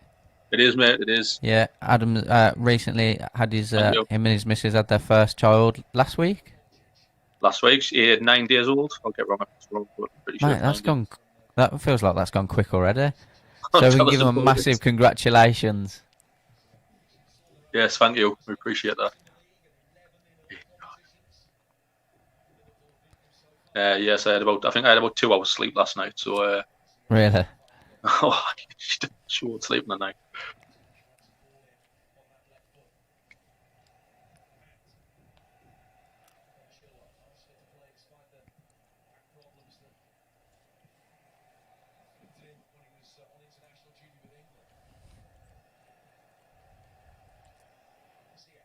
Right, I think I've got it back on here.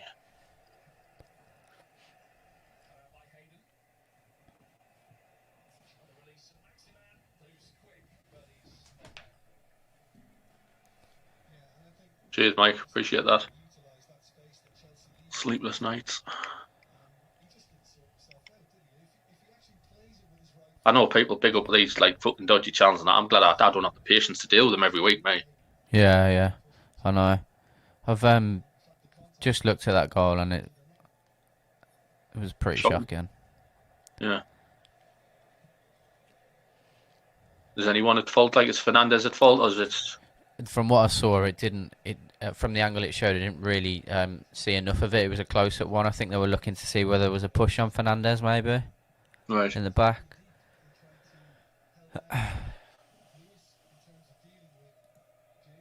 Certainly noticed the difference with no Wilson. We need more of the main man on run. The man's got feet like Maradona. I don't disagree, Connor, but he's been playing out of position, hasn't he? So, yeah, we'll be in there, mate. 17 minutes and it already feels like we've been playing for 90 minutes. I know. I know. There's just no light at the end of the tunnel for me. There's no, all right, like, yeah, we can all praise Chelsea. We always do. They're a good team. But don't forget Lampard's been in charge of Chelsea at the same time Bruce has been in charge of Newcastle. Yeah. And Lampard's building something. He's building a style of football. He's And what are we doing? We're just stagnating again under this fucking idiot. Shocking, mate. Shocking. I mean, some of the quotes this week, I think, like all these pundits, they're criticising us still. We're getting like that idiot who used to play for Villa. His quotes were shocking. He should be pulled on what he's saying. He's not watching the football. He's not watching anything. That's what it boils down to. I'm taking you're talking about a Bangladesh. Bangladesh, sorry, Yeah. No, mate, I tweeted him this morning. Shock, he won't get back to me. But I said to him, I literally just said, look, if you want to come on Newcastle Fans TV and talk about why we're actually pissed off, then fine. Yeah, it's ridiculous. But you're right, the people that don't understand are the ones that don't watch. And you'd think he would understand because he was on the end of it. Like when they were at Villa throwing cabbages at Bruce's head. Why was that okay? He didn't say anything then. No one seem to think none of the fans are contesting that Steve Bruce isn't a nice man. I'm sure he is. But as a football manager, he's fucking tactically inept. Yeah. And we get shoved in our faces how much experience he's got. Right, I'm back on. I'm on 20 minutes. And like I seen Max Ruston, he did one on TalkSport this week. I'm sure he's a Tottenham fan. And he was saying, if I had to watch Newcastle every week, I'd feel sad. I'd feel down in the dumps. I feel like saying, you fucking would. What minute you on, mate? Literally 19 minutes 55 seconds, so a little bit behind you. I've got a minute, Eddie. It's all right. You're still watching Chelsea kick the ball around. You're not missing out. Yeah. Every week, there just never seems like there's light at the end of the tunnel. Never seem to have a way out or do something different. I would like us to have some balls and have a go at Chelsea if we get hammered, but try something different. So I absolutely agree, mate. 100%. That's all we want. That's all we want. Bruce and Lampard. One has football know-how, the other does not need. Exactly. I'm sure some of these tactics might have worked back in the day, but football's a completely different game now, and he's never adapted to the game. Yeah, I mean, when Bruce got his first job, was it Sheffield Wednesday? Oh, I can't remember his first job, but I remember him from Birmingham. His Birmingham days, and then he went on to Magpies. His football since that time, you're right, Carl. It's never changed. He's never adapted anything. You speak to Magpies now, and they say you're playing the football we did 10 years ago. Yeah. And we've got a better team, we've got better players, but he doesn't know what to do with them.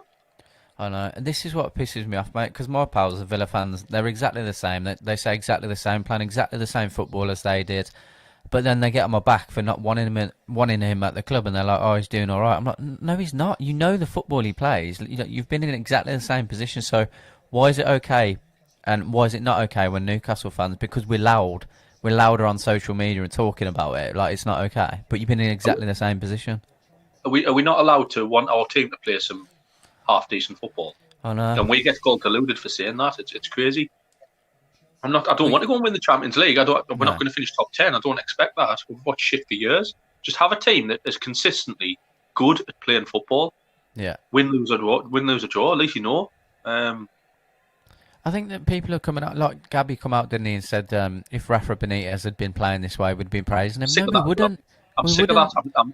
It boils me blood when I'm sick of hearing them come out, and Chris Sutton's the same, and Robbie Savage, and all them who. The footballing men, they've played football. They've played at the top.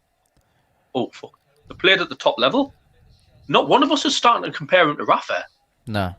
Rafa got respect from Newcastle fans, or most Newcastle fans, because of what he's done in the game. Yeah. He's won Champions League. He's played European Cups season after season. That's why Newcastle fans respected him. And we always felt, from my point of view, I can't speak for every fan, I always felt we could maybe go somewhere under Rafa. The football was dog shit at times, it was. But I always felt we were a lot more organised under him.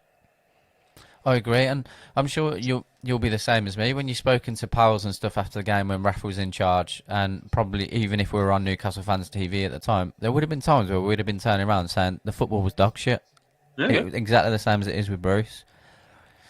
So, and it's like you said, the reason that they compare the two is because they don't watch the games. They don't. It's an easy cop out for them to turn around and say that it's exactly the same style of football. Well, you don't watch it. You're not a fan.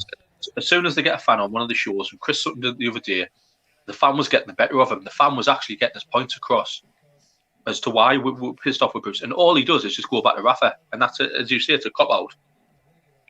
And it's starting to piss. I can't read them anymore, actually. That Bondlehall one, I read the first few lines. I went, I can't read this. Because it's really infuriating us now.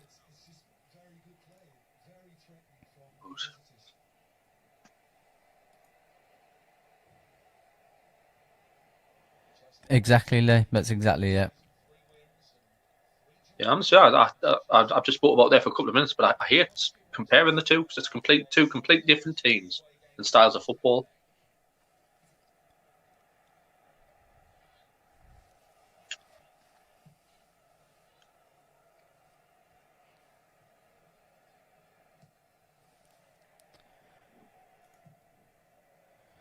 If anyone wants to jump in at half-time, by the way, as always, you're all welcome to. The link we'll put in the chat.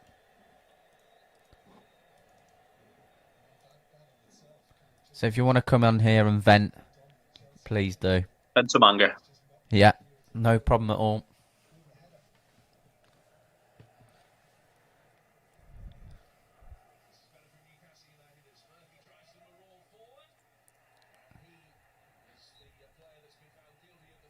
How was he not on the ball when Murphy got that foul called against him? Not sure. Okay, fair enough. Soft. 25 minutes gone. Have we had a shot? Yes. Not. I missed 10 minutes of the game, so I don't think we have. From what I've seen, no. So 25 minutes at home with 50,000 fans there. You'd be getting annihilated not having a shot. Definitely. The fans wouldn't accept that. No. It's so frustrating watching it, and honestly, it's laughable now.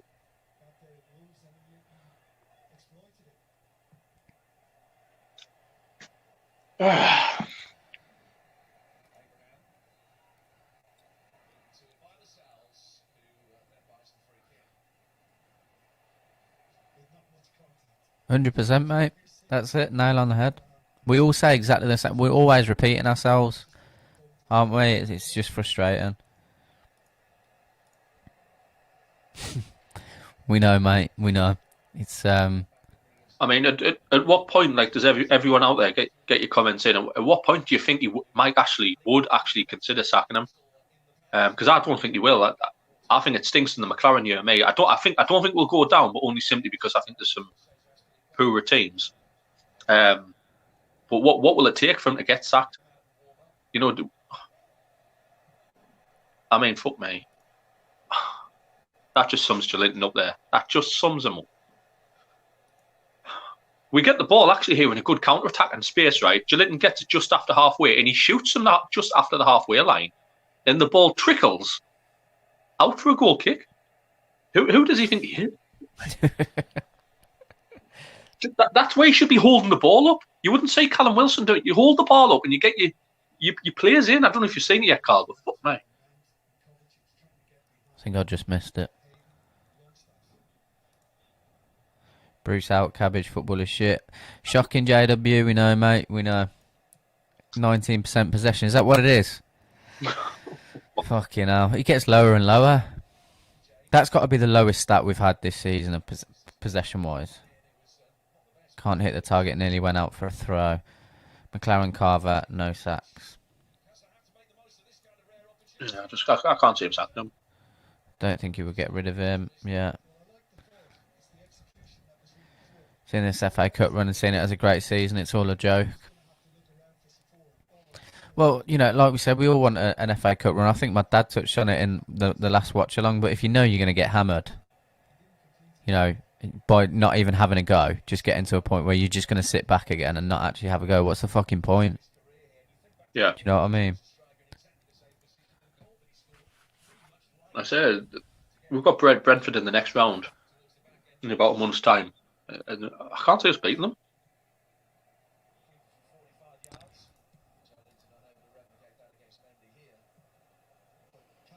Well, that's it, Mike, isn't it? Not like Adam's touched on it quite a lot. Who would really want to take the job? It's got to a point. We've been saying that for years, and people did, but I think it is really getting to a point now where, one, because we're portrayed, as fans are portrayed in a bad light, in that we expect too much, and two, they'll probably feel that they can never do right, and haven't got the backing under Mike Ashley. So why would you take that job? Again, they're in here. It's going to be 2. Oh, how's he missed that? That should be 2-0. Fucking amateurish defending as well. It's that should be 2. I think it was Werner. Big pitch is a bit shit. Who were defending by Lascelles? It's absolutely shocking by Lascelles. He's caught out trying to dribble out from the back, leaves a massive gap open, and he's put it wide. That should be wrapped up there. I can't see who it is. JW, 100%. We know that's going to happen. That we were talking about it earlier. It's something that's really frustrating. It's just come to a point where we were saying that we just don't think they watch the football that we play anymore, and it's easy for them to cop out, bring in Rafa into it, etc. In terms of you talking about Eddie Howe, we've come to a conclusion that we don't think Eddie Howe would actually fancy the job. To be honest, we'd love to have him, but I just don't think he'd fancy it. What do you reckon, Dark by Design? You got a couple of goals in you, mate.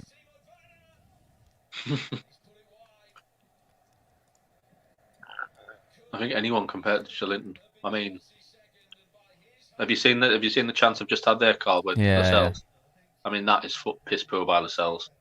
We're so lucky not to be 2-0 down.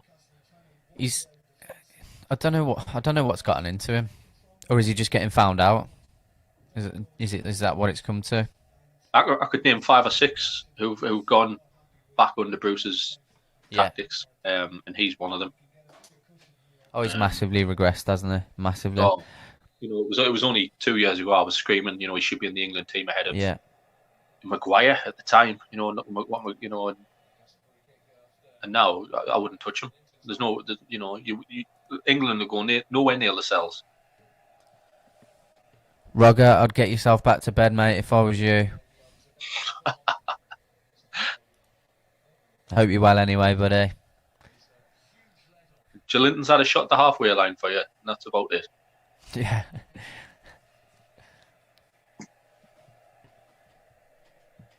Come on, Howard.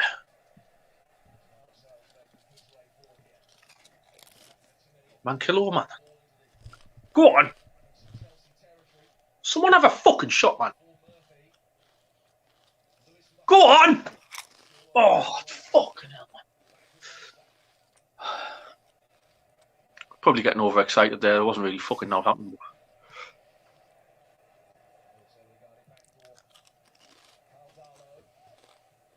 Oh, man, Kilo, what you doing? We look all over at the back when these come forward sometimes, right? Yeah, we are happy about that, David. And Jake, I've been saying this since we bought him. I'm happy with the way he gets forward, but I do think defensively he's a bit suspect. That being said, I'm not sure if that's down to Bruce, to be honest. I don't know. And it was always going to take him time to gel in, but when you got people like Lascelles that we rely on, who have been piss poor this season, he's going to struggle. He's going to struggle. So I don't put solely blame him. Yeah, he's had no competition either. Richie's been out for an injury. Richie's coming back now, so I expect to see Richie push him. Richie's not happy sitting on the bench. Dummett's obviously a crock. Dummett's absolutely just knackered now. So I think when Richie's back, hopefully Lewis is the type of player who plays better with big competition. Maybe I'm clutching the straws. Maybe it was just a waste of money. Nah.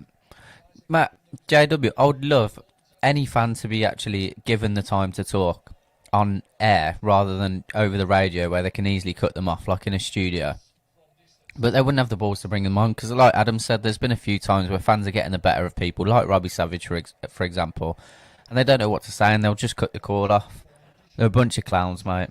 And it's like we said, like Adam said, they've played at the elite level and they can't see it because they don't. It's not that they can't see it. They choose not to. They don't watch the games, and if they choose not to comment on it, that's what it is.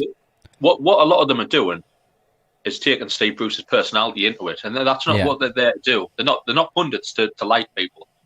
As I said before, Steve Bruce might be a lovely fella, but how his tactics aren't getting seriously questioned off national media. I know they don't usually speak about us. It is beyond me. They're far too nice, and usually when, like, if Chelsea do go and win 2 or 3-0 here, which I fully expect them to do at the minute, all it'll be is about how good Frank Lampard set his team up. Yeah. It won't be about how shit we are. Right, come on, have a go, man. I think they must do, Lee. Dangerous position. Finish it. Finish it. Oh.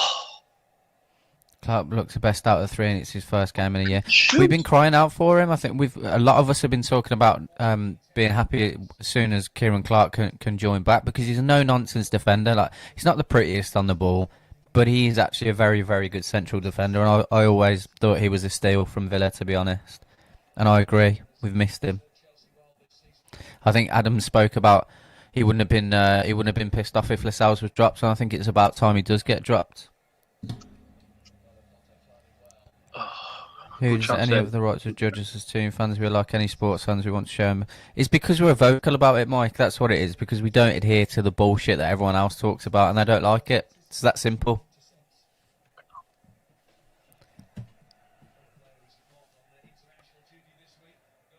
It was the same with all that cartel stuff that come out. We all got laughed at when we spoke about it. Then lo and behold, it actually happened, and everyone started paying attention.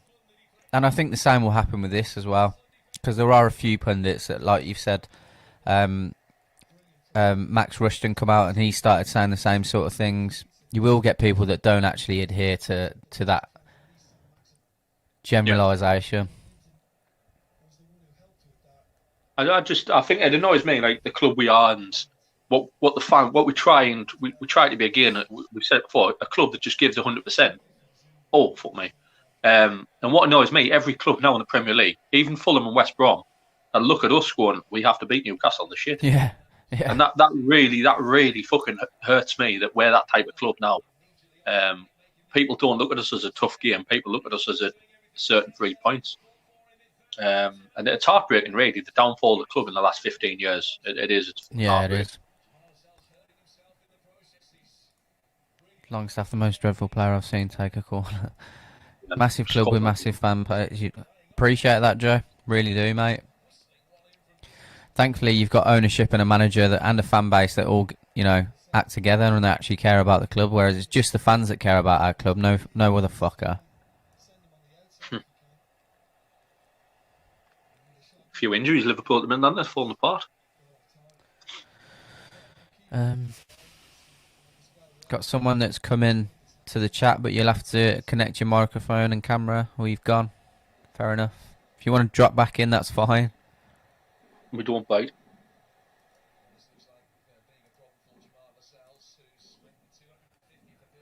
Lascelles is hobbling around there. Pick up a knock. Yeah, whilst we're all watching this shit together, honestly, if anyone wants to come in here and have a rant, that's fine, because I think that's what this is going to turn into for the next 60 minutes.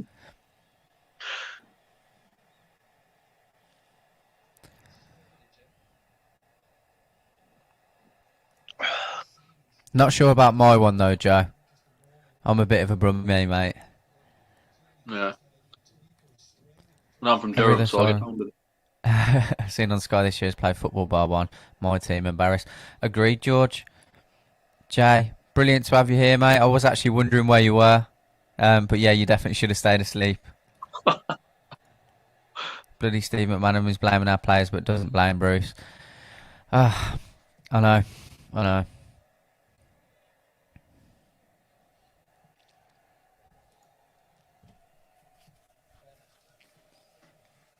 Who the fuck's Steve McManaman anyway?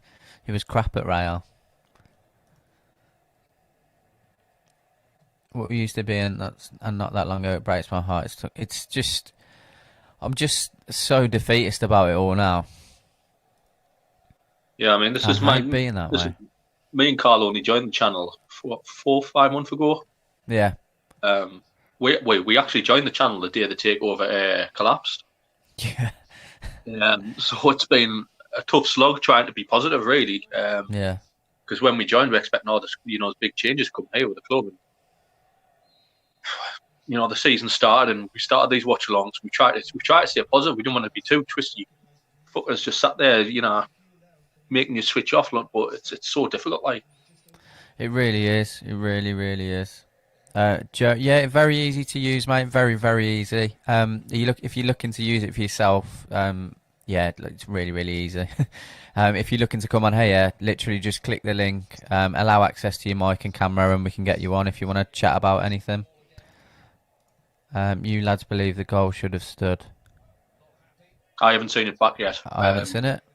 My link's going off again. So. Unless you're on about the first one, do you think there was a foul on Fernandes, Jake? Unless we're 2-0 down now. Well, this is it, David. But we're all like, when Amanda Staveley come out and spoke about it at the time, and we all spoke about it on Twitter. We were saying that everyone was saying we're deluded again, and then it comes out in the media, and everyone starts to fucking listen, don't they? Oh, yeah, it was too easy from Fernandes, from what I saw. Yeah.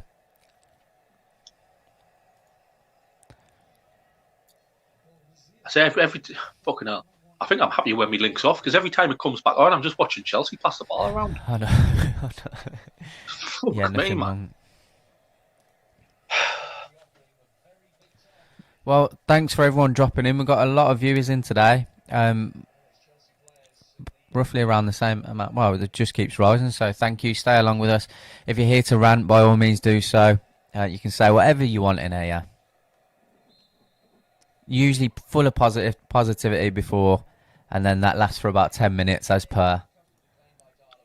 They're saying I listened to Sam and Johnny and Lee before, and this is what they called that. They called this was what was going to happen. An early goal, and then we're just on the back foot. It's.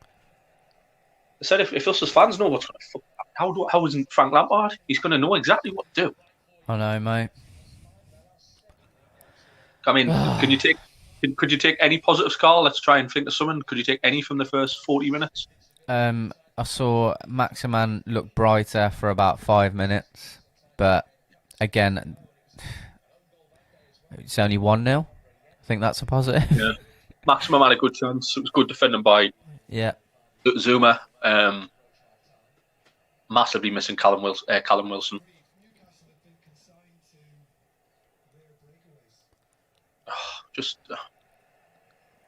The commentators turning around saying that we've been consigned to breakaways. We haven't. That's how we play. That's how we play on a weekly basis.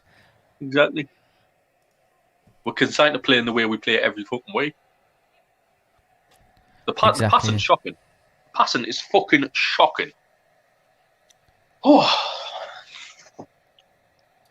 Again, Joe, we spoke about this, mate. Ideally, I think a lot of fans would like Eddie Howe. We don't think he'd actually take the job, though, to be honest. Get Caroline push against Rudiger. Yeah, maybe Jake. Why not? We had one shot that's a positive. Yeah, agreed. Because Rafa Benitez was great, but couldn't achieve massive success. Well, this is it. That's why we don't think anyone that of any decent caliber would come in, because they're not going to have the backing, are they?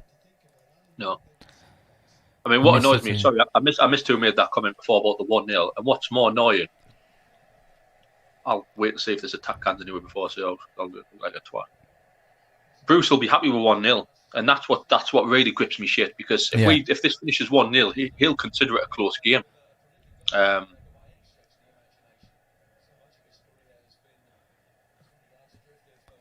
miss the team when we had Barker by up. Absolutely, mate. And you know, was Pardew in charge back then? Yeah. And he's a shit manager as well. And he was even able to get a tune out of certain players. And Pardew's defence for that team, the year we finished 5th. Yeah. A lot of it was luck. We bought the right players at the right time. CCA came in the January, and was phenomenal. That the summer we finished 5th, and we had a hectic schedule in Europe. We never strengthened. We signed one player. I can't think who it was. It might have been Anita. Sam will know more than me. And we never strengthened, and that's where we never recovered from that position. Absolutely. And Jake, you're right. You're absolutely right with that, mate. Spot on. I mean, I've just seen Murphy there. I didn't realise he was fucking playing.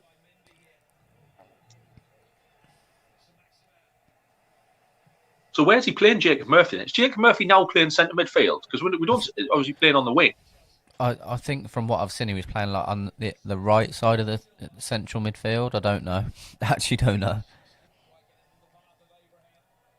Someone's down injured again for us. Lascelles. Second time he's been down in 10 minutes. I wouldn't be unhappy with that decision, Mickey, to be fair. Missing Calum Wilson. We are, mate. Unfortunately, he has got a bit of a knock, so I don't mind that he's been rested because we do need him against over the next few weeks, definitely. My son's under 11's team passed better than this. I don't doubt that, Lee. Not at all, mate. Yeah, missing him. I think Mr. Mulliner's going to jump in. Yeah. Oh, cheers up, Sam. The sales off Caroline. Why not at this point? Why not? I'll take any sort of change, mate. I'd put my mortgage, Graham, that won't happen. Yeah. 90. Total passes, Newcastle 90, Chelsea 340. And I bet half of those have been wayward as well. Yeah, that's fucking shocking. No leaders on this pitch. Right, guys, I'm going to get Sam in as well. If anyone wants to jump in, please do. Like I said, you're more than welcome. I'll drop the link again. All you'll have to do is click on it from the chat. It will bring you in, and I can get you on to say whatever you want. Whatever you want. And I'll bring him in now. Sam, bear with me a second, buddy. I'm not happy. Understandable, mate. Understandable. I'm so fed up. Get that fucking... There we go. I've not got a line down my ugly mug now. I'm just so fed up of this horse shit we've got to watch each week. What has he learnt since Southampton? It's been over 2 fucking weeks since the Southampton game, and it's identical performance. It's absolutely disgusting. Disgusting. The lack of creativity, the same bullshit defending from set pieces. I mean, I know Chelsea are a good team, but that defence ain't the best in the world of Chelsea's. They do leak goals. And the fact that we've not had a go at them, I just don't understand. Yeah. Because you saw it halfway through the first half, we had a free kick and all 3 centre-backs were just stood there on the halfway line looking at each other. And not even going for a freaking free kick. It's unbelievable. It's a good job crowds ain't there, because if it were, then people would be going Bruce out. And for the first time, I'm not one to get on managers' backs too much, but he's learnt nothing all season. He had a free swing last season, did well under the circumstances, brought well in the summer, bought good players. But now, that is absolutely, he should go for me. Yeah, I absolutely agree. He's going nowhere, Sam. As you say, it's the same tactics, the same predictable tactics that managers can scout them with the know. I mean, can you take any positive, Sam, from that? Any? No. What can you take? The fact that Joe Linton's had to shoot from 35 yards out and then P-rolled it towards the corner flag when Mendy's so far off his line. The fact that Saint-Maximin looked to be in the clear and get a shot away, and I know it got a deflection, but it was still going miles wide. Yeah. No wonder Almiron's agent's trying to get him the hell out of there. It's no wonder Saint-Maximin's throwing his arms up everywhere and not doing anything. It's just that there's just so... I don't know where we go. I don't know where we go from here, because he's not going to sack him. I don't know where we're going to go from here.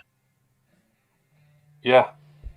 So, the fact is that the only place we'll be going is down the table. I mean, we probably won't go down this season, and that's a blessing in disguise, because there's 3 terrible teams, 3/4 terrible teams in the league this season, and Chelsea are going to be fighting for the title, probably.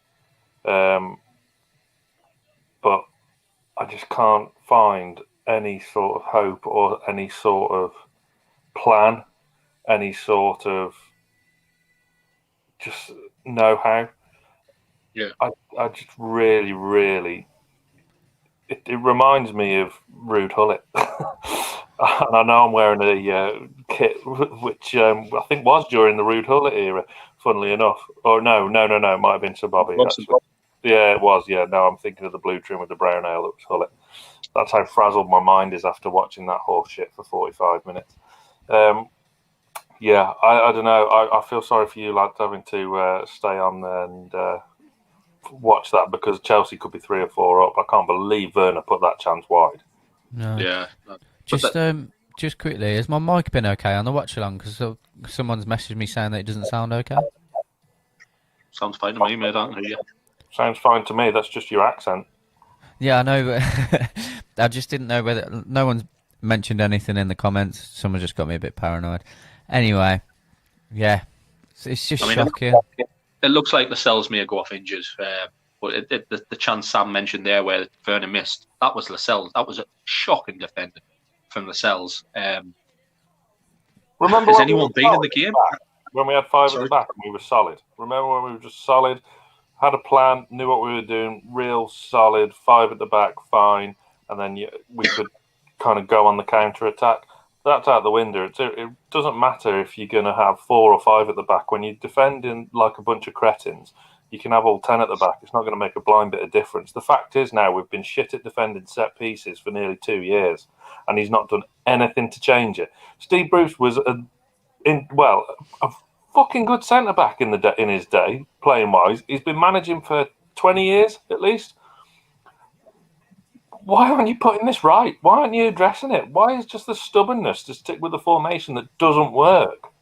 Why is there stubbornness around Almiron and Saint-Maximin? And I just don't get it. We're just going nowhere under him. He just needs to go now. And it's not like me to call for managers' heads, because I don't like doing it, and I don't do it very often. But I just can't see any other option.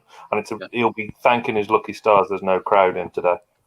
Yeah, we mentioned it at the start. You know, Carl's got Villa. Your friends who are Villa fans, I've got some Mackhams. He's playing the same football he did when he was in charge of Birmingham, when he was in charge of Sunderland. Football's evolved so much in the last few years, never mind 10 years, and he hasn't adapted to it. Any teams that try to play football around his team, we don't have a clue. And it's getting to the point where I don't want to watch it. It's really don't want to watch it. Yeah. I'll ignore his bit of banner. I don't know where he's just put this comment here. Shane, if you want to come on here and have a serious chat about Steve Bruce, this is a lie, by the way. I was never a Villa fan. But Shane's my cousin. He talks about how crap Steve Bruce is, and he was the one I was speaking about in terms of them playing exactly the same football, and they had exactly the same issues as we had, and it just doesn't change, does it? Look how they've kicked on. Villa. Exactly. And I bloody hate Aston Villa. They're one of my least favourite. Well, they are my least favourite team. But look how they've kicked on and how they've brought, and they've got strength in depth. Freaking Ross Barkley on loan, for God's sake. And now it's just, he gets rid of our best, he ships out our best centre-half on loan. He just plays a formation that just stunts all our attacking threat, and just hits and hopes and just leaves it to try and get a spark from Saint-Maximin, who's just, you mark him out the game, and then that's it. You've put Newcastle out the game. I said before the game started on here with Lee and Johnny that we will be sat after the game thinking, oh, Rudiger has had a real nice cushy introduction back into the team. Pretty much all this Chelsea side went away on international duty, played 3 games in a week. They should be knackered. We're the ones looking knackered. It reminds me of an FA Cup game where we're a League One team trying to punch above our weight, trying to stay in the game against a Premier League team.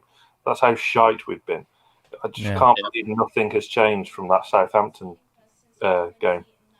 Definitely. Shane, I've put the link in the chat. If you want to jump in, just click that link. You can talk about how crap Steve Bruce is and how you've kicked on and what we're not getting as Newcastle fans. And obviously Newcastle fans, if you want to jump in, please do. Please do, by all means. Yeah, Jamie, it's just not changed at all, mate. Not changed at all, and I don't think it is. What do we do? What do we do as fans? We've asked this question between ourselves before, because we can't do anything other than just sit back and accept it at the moment. I love the caption that BT Sport put on. It was last 5 minutes possession. I think it was around the 35th minute, something like that. Last 5 minutes possession, Newcastle 8%. 8. Ridiculous. There was a lad in the comments said we'd had 90 passes the whole first half. I think Chelsea had something like 360. I mean, come on. I mean, yeah, Chelsea were a good team, but that's just taking the piss, like. Yeah. We've got people laughing at us, man. It's not good. And we've got one hell of a record at home to Chelsea. One hell of a record at home to Yeah, Chelsea. you got a Chelsea fan, Jamie, who's just dropped a comment there. He said himself they dread coming to St James's Park, but, you know, when Steve Bruce is in charge... Shocking. It's what we've been watching all season, though. It's been coming. Yeah. And we know that kind of the club have kind of deaf ears to our criticism of Bruce, and there's not really been any. I don't think he's been I don't think he's been under any internal pressure about the job he's doing, because I think they're all pretty happy with him and they like him because he's a likeable guy. But you can't watch them last few games and be happy with it. No, absolutely not, mate. Absolutely not. Bruce has got to go. Completely unacceptable. We have been completely dominated. It's the same things, isn't it, Rugger? Like we said, mate, you should have stayed in bed. Should have stayed in bed. Oh, poor old Jay in Atlanta. It must be quite early in the morning for him. I saw him in the comments before. Yeah. I feel sorry for him getting up for this, but hey ho, what can you do? This is why we love it. It ruins your weekend, and then you've got to wait all week again for your weekend to be ruined again. So definitely. I mean, but the fact is this: it's only 1-0. No, Yeah, We're not out of the game. Yeah, he's got a habit of doing this, hasn't he? He's got a habit of just somehow staying in the game. And if it finishes 1-0, he'll say that's a good result. Oh, it'd be genius, wouldn't it? Genius. But yeah, I'll go and let you lads crack on. I think I'm seeing you in the group reaction after the game, so hopefully I might have calmed down by then because I've got some players to score.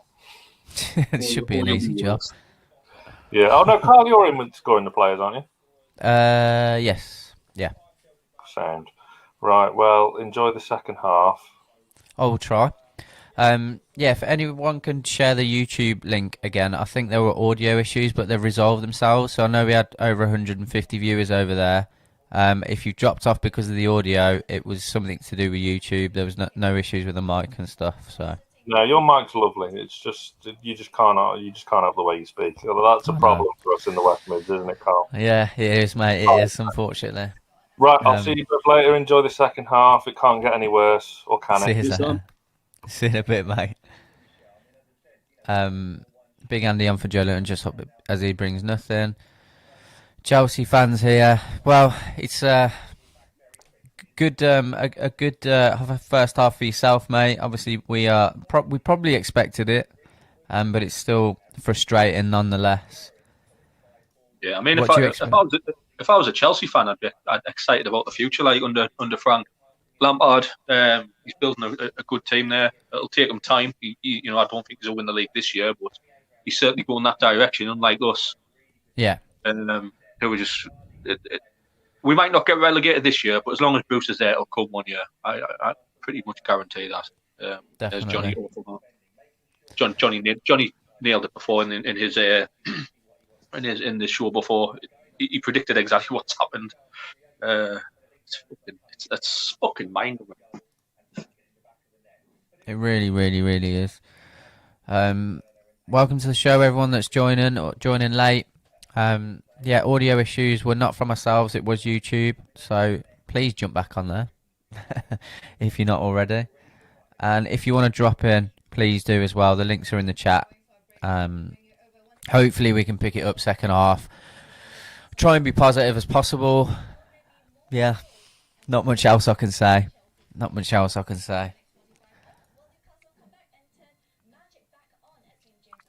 It was terrible, wasn't it, Johnny? Absolutely terrible, mate. Terrible. And as Adam said, you said it before the game exactly what was going to happen, and here it is. Might watch a snooker instead. Just keep us on in the background, Dave. Relegated this year, as we just look dejected. You know, I don't think we will do. Because I don't.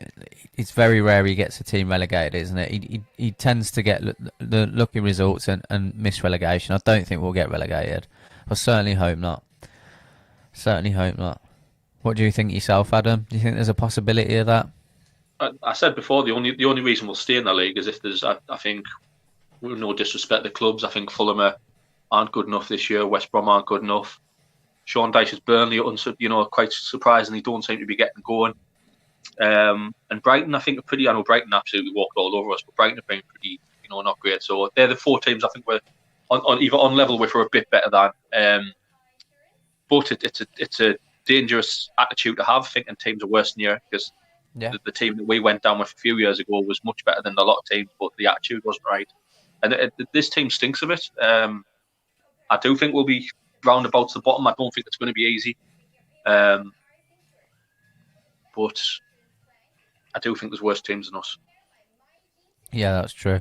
Appreciate that, Mike. Thanks for dropping by, mate. If you don't jump back, we'll see you next week. I prefer to go shopping and all.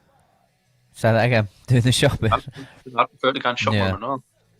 I don't think we'll... I agree, Jay, and Adam's hit the nail on the head. But again, it can be a dangerous outlook, can't it? Steve Bruce needs to go awful manager. I know, James. I know. That's literally what we've been speaking about for the last... Well, myself and Adam for the last 50 minutes. Lee and Johnny and Sam for the hour before. It's a funny one because, the few games we watched when we first started calling the Man U game, we were given the benefit of the doubt. We were try and look at only the start of the season, but there's only so many times you can watch this. Yeah. There really is. I don't know what's happening here. Is Lascelles gone off? Or I think Lascelles is coming off for Shaw. It looked like he came out. It looked like he came out for the second half.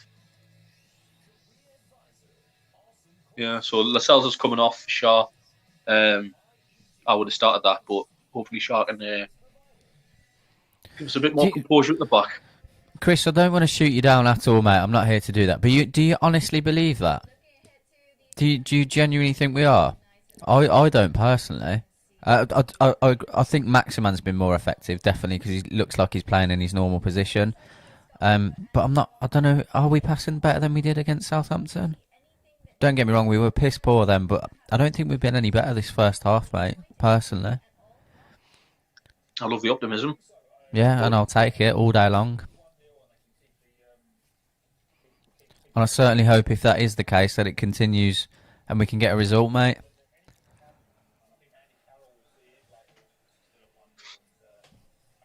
The second half underway now. Long ball, straight up.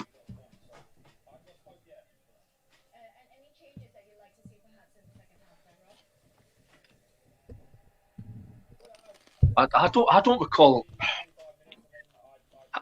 Can you recall a time we played so direct as well? Every ball is a long fucking ball.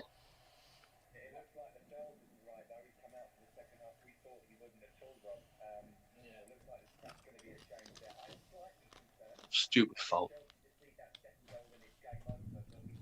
I missed that. Was that the case?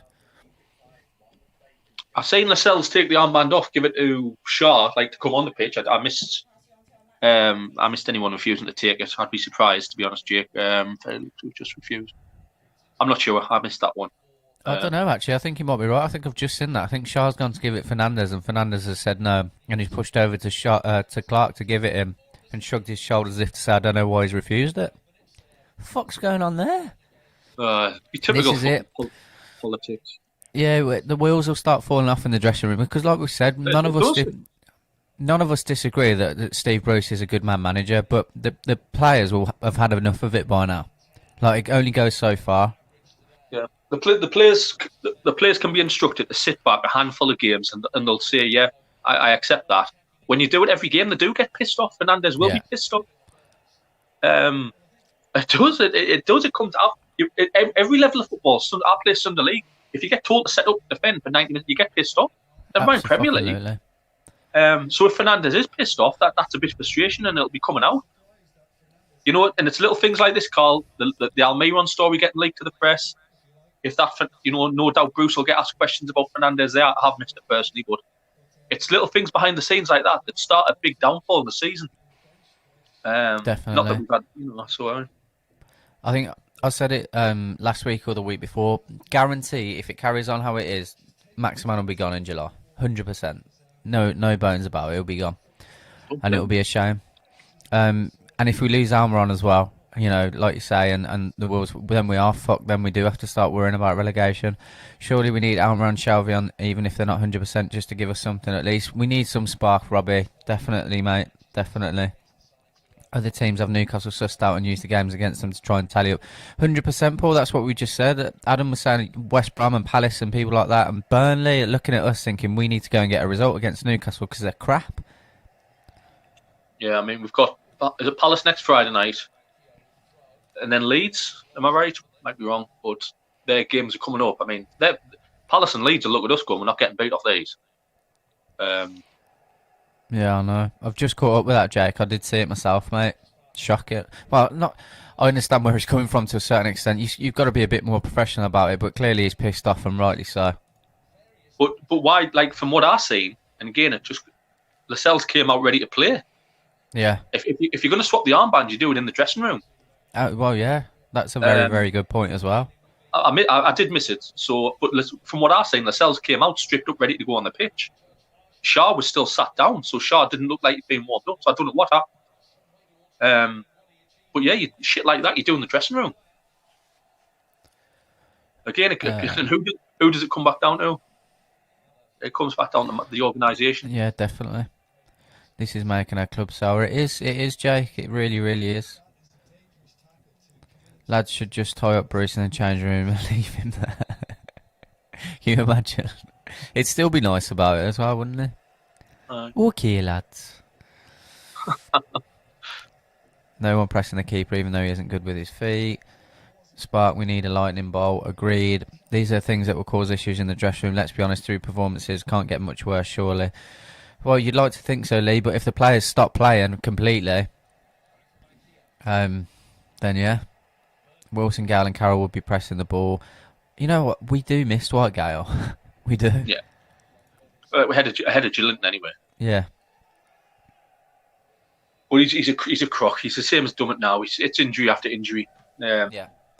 You're never going to get a run of games after him. Out of him. No, unfortunately not.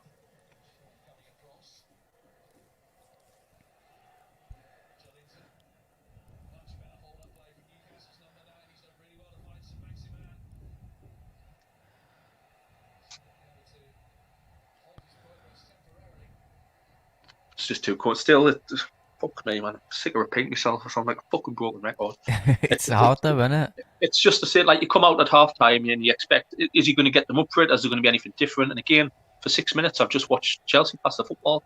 Yeah. It's just the same. That half time is so important. For a good manager, for a good tactical manager, that 15 minutes at half time is so important. And it's like he goes around every lad, pats them on the arse and goes, good, well done, well done. Yeah. That's exactly it. Exactly it. There's no right. You should be doing this. You need to do that. You might as well have fucking Mike Bassett in there chucking water bottles around. It's what it fucking seems like, mate. Love to see Big Andy on soon. Why not? I've just I don't know who's tried to play a pass into Joe Linton's feet, and it wasn't at his feet, but like it was only a yard wide of his left foot, and he's not even moved. Lazy cunt. Joelinton's work rate off the ball, when you compare him to Wilson, is abysmal. Yeah. Even when Wilson's not in the game, like he fucking isn't for most of it. I remember the Everton game, even the Man U game. Wilson was all over the pitch. You don't get that from Joelinton. No, definitely not. Jamie, what's Plan B? What's Plan A, mate? And if there's a plan A, then plan B is plan A. Plan B is get Andy Carroll on, and that's all he does. That's his tactics. Let's hit the long Andy Carroll. That's his plan B, and it doesn't work. Andy Carroll's been back at the club a year and hasn't scored. As much as I like the lad, he's a local lad, he's not the answer. I think, Dave, you're hitting the nail on the head there as well, mate. I think I think we're going to start seeing a lot of that where players can't be asked because they don't want to play for Steve Bruce, or they don't want to play this system and this type of football. And like Adam touched on it earlier, you get pissed off at it at Sunday League. It's frustrating as hell, let alone at Premier League football. The passing is Bertie Bassett. Exactly right. Lee made a video about the comparison of two players, Wilson and Jolin, and he did. If anyone hasn't watched it, go and check it out on the channel because it was a good insight. What are you doing? That should be 2-0. Who the fuck is that?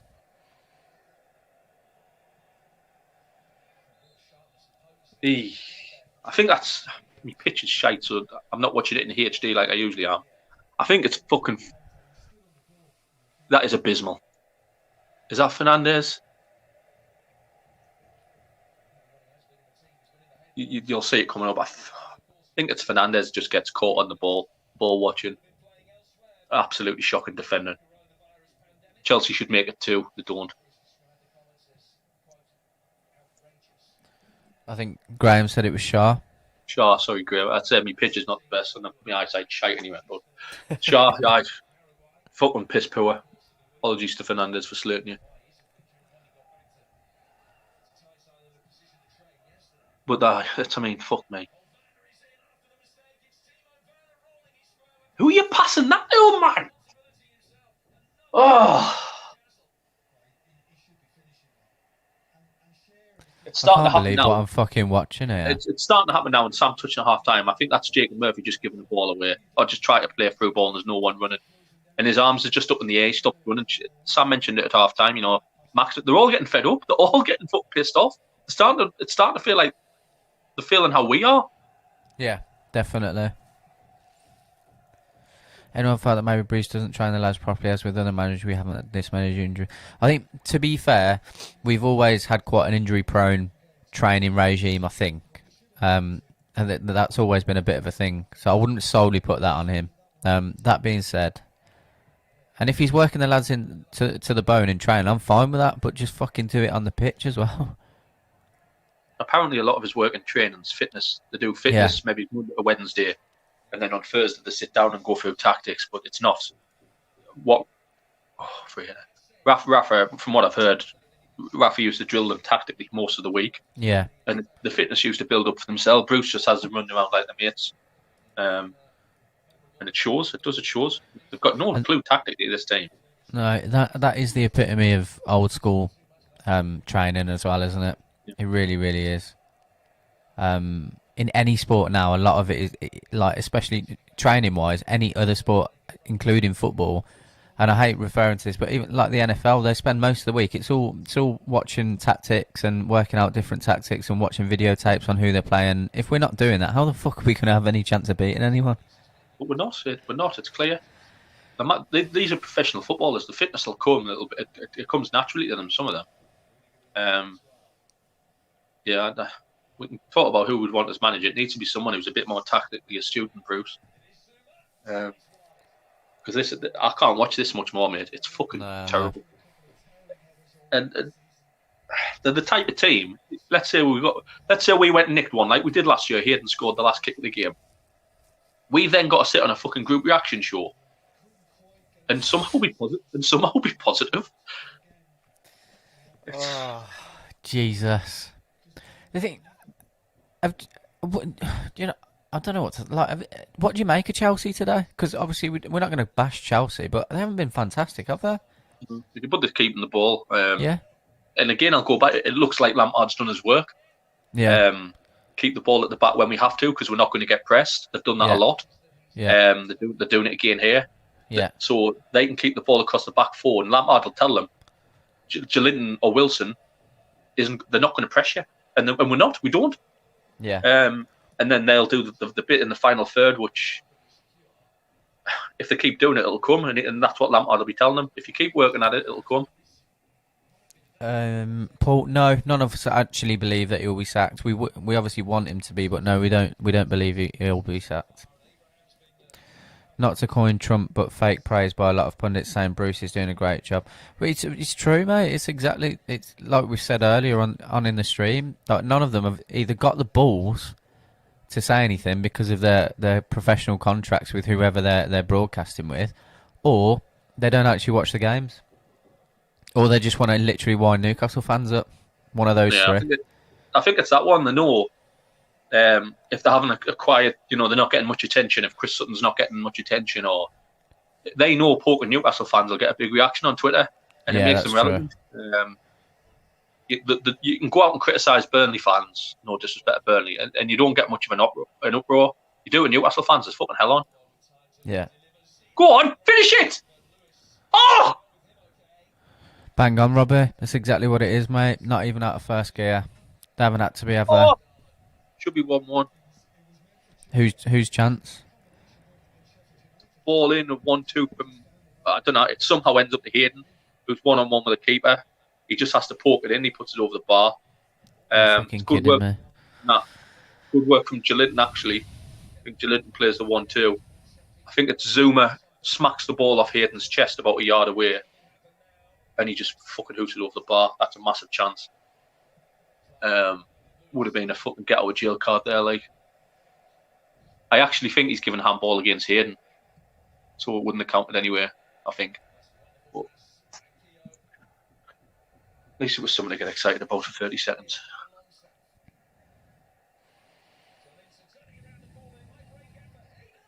Oh man, how has he missed that? Did he give handball, did he? I think from where the keeper took the free kick after, it was a handball. Okay. I think. So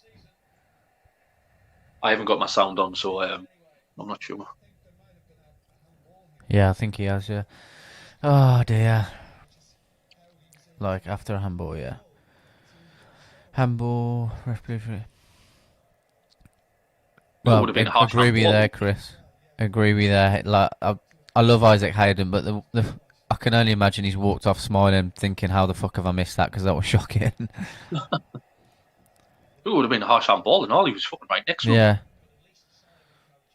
So I don't know what handball is these days anymore. So. Well, that's true, isn't it?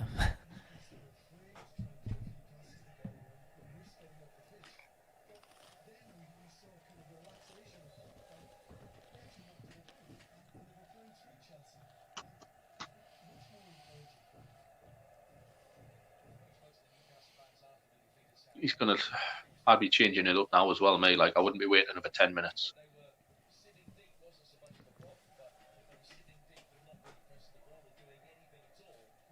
It's fucking shocking, that.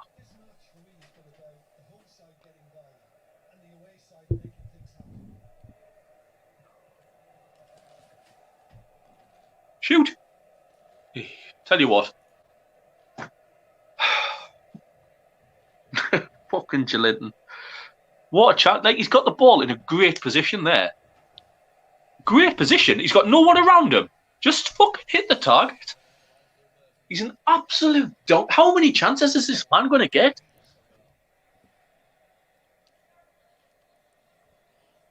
Nail on the head, Jake.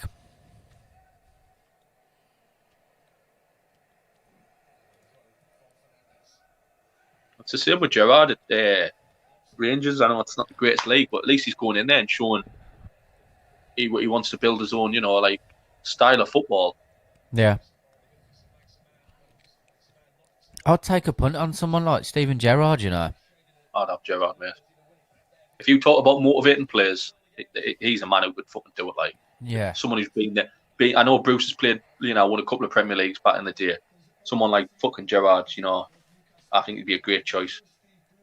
I know he's a fucking scouser, like, and he fucking tore us a new arse down the years, but yeah, it's just someone young, hungry, new ideas, like, for me.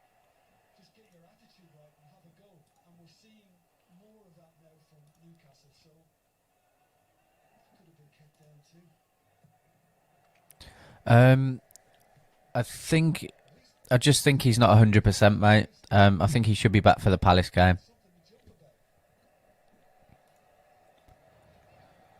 Yeah, definitely. That's it, Jake. I think we touched on it earlier. It's the style of football that the older managers you're used to now just isn't there anymore. And I just don't think, definitely Steve Bruce, he hasn't adapted with the game. And I think we have got to start looking at the younger managers, 100%. Are we going to be given the opportunity to do that? I have no idea. Exactly.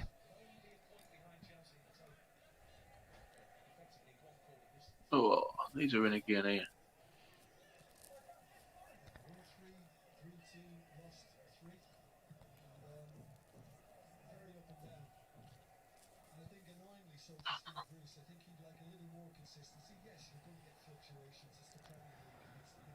Oh, dear.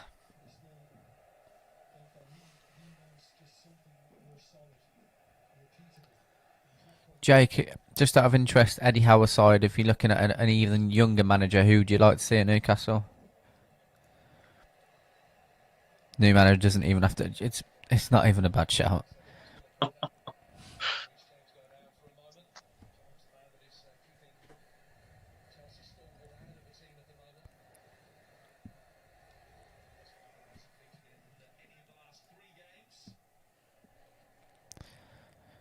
Yeah, I don't think all the takeover stuff has helped, has it? We're all wishing for what could have been, but it is what it is. Can you imagine if fans were allowed back, like the Mayor say, in December, or a certain amount of fans?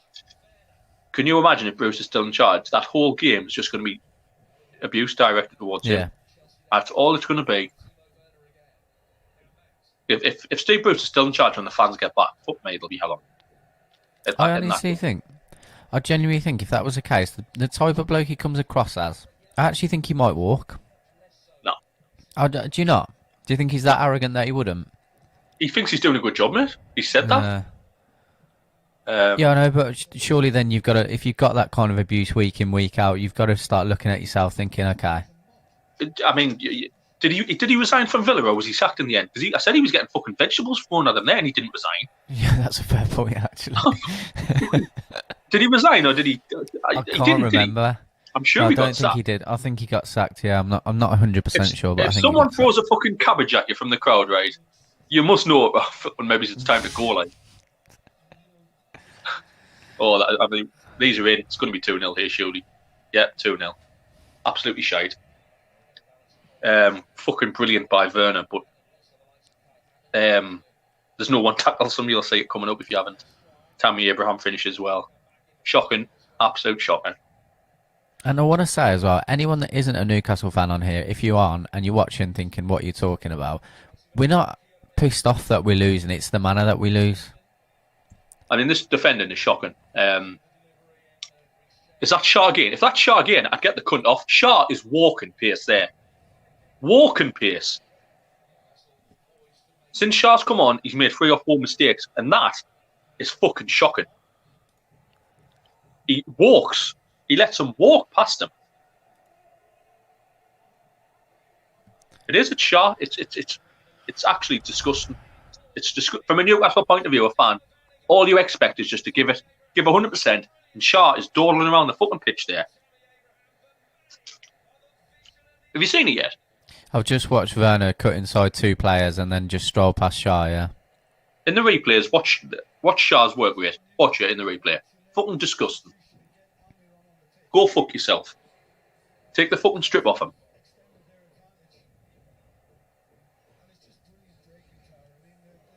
And I said Shaw should have started, so shows what I fucking know.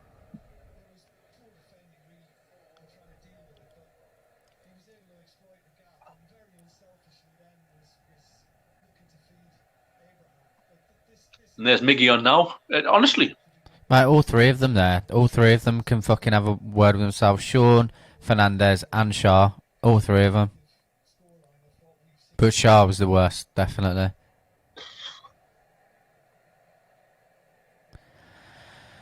But in positions like that where he's running, it might not be great, but you give him a little clip of the heels. Like when there's that much, give him a clip of the heels and get back in. And they don't, they just fucking walk. Fuck me, man.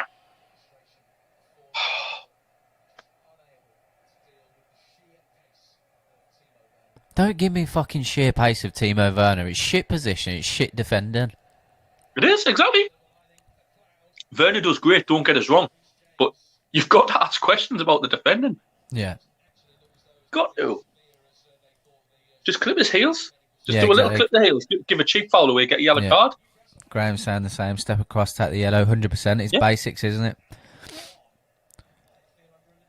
And again, it's predictable, as we said. Chelsea will score early and just control the game. That's it. We miss like even Ryan Fraser. Like he puts a shift in. We're missing Richie, Dummett, those ilk of players that actually give a shit about the fucking shirt. That was shocking from Shaw. Shocking.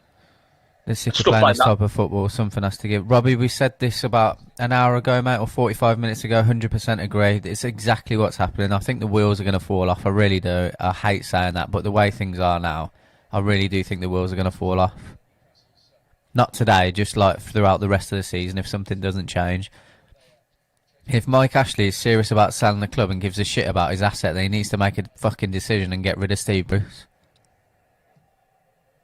If he doesn't, then that's all you need to know about the takeover. Exactly.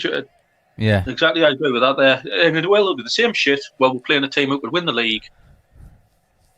Fucking bollocks this. It's fucking... It's worse. I think it's worse than when McLaren was here. I really do. I think someone said earlier in the chat that they'd rather have him back. Honestly, I think it's worse than when McLaren was here.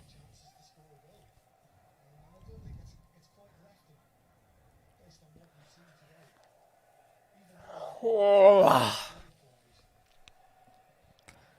gonna have to crack these fucking beers open soon. I've got to go and pick our lass up after, so I can't have one. I'm fucking wounded. Palace is away, I think, mate. And who have we got after that? Is it West Brom? I thought it was Leeds. Like, Oh, I it might be might wrong. It's Leeds and West Brom are coming up in a row. Maybe it's Leeds is maybe mid-December. I can't remember. I try not to look at the fixture because You're not wrong, Jake. You're not wrong, matey. I mean, does anyone out there see how Bruce can get the fans back? Does anyone? Because I think it's too far gone now. Shudakar, I missed your first comment, mate. If you put one in, let me just scroll back through.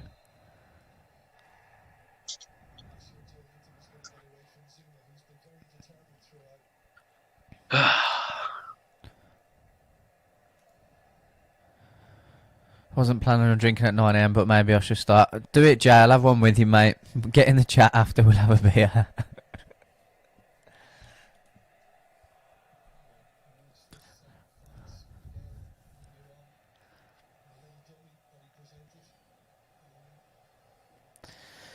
Oh my God.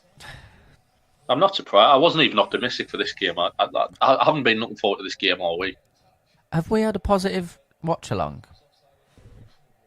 Have we had a win on stream? The Everton game. Oh yeah. Okay. I think that was it. Might be our fault. Yeah, it might be.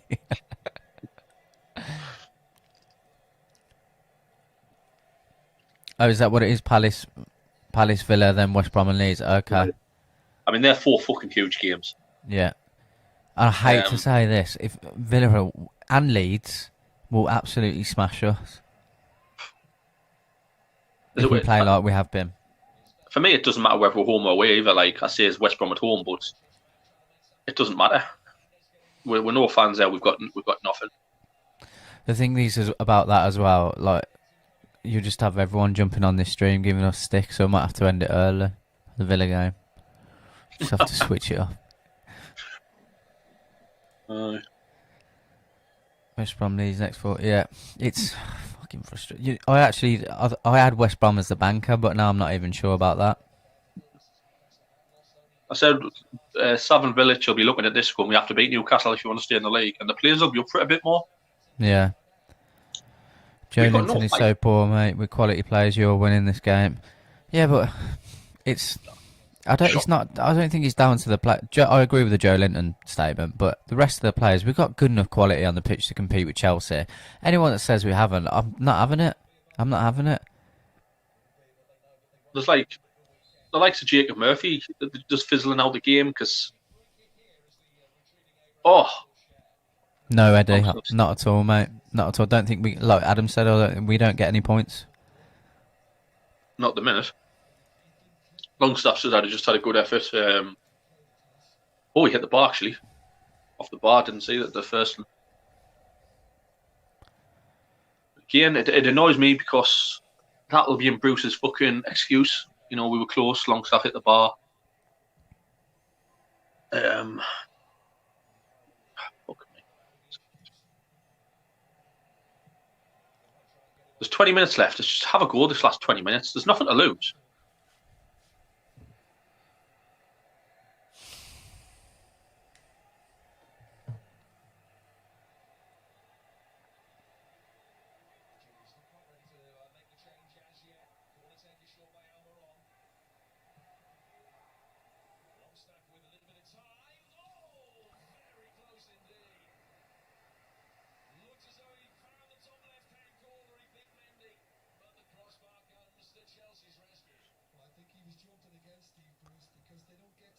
Oh, come on.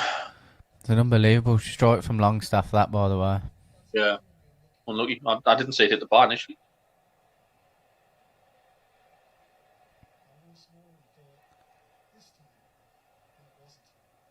Go on, you've got the pace to get him there. What do you think about Maximin again today, though, Carl? I mean, he's been brighter than what he was, but the second half he's been...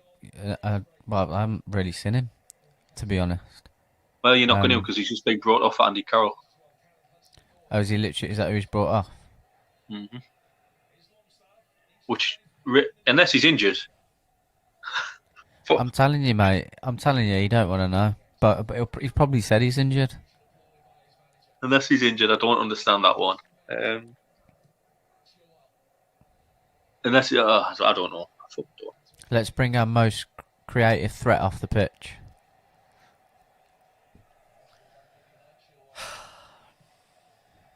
I don't know. I can't guess what he's trying to do there. Obviously, two up top, I'd like to think, but it is literally just going to be hoof it up to Carroll and hope anyone gets scraps.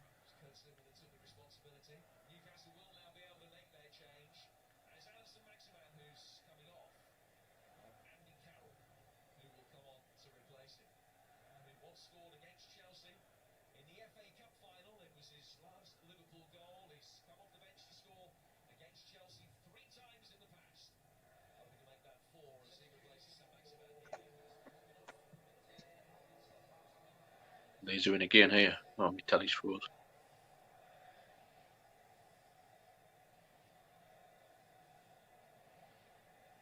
Come on, man.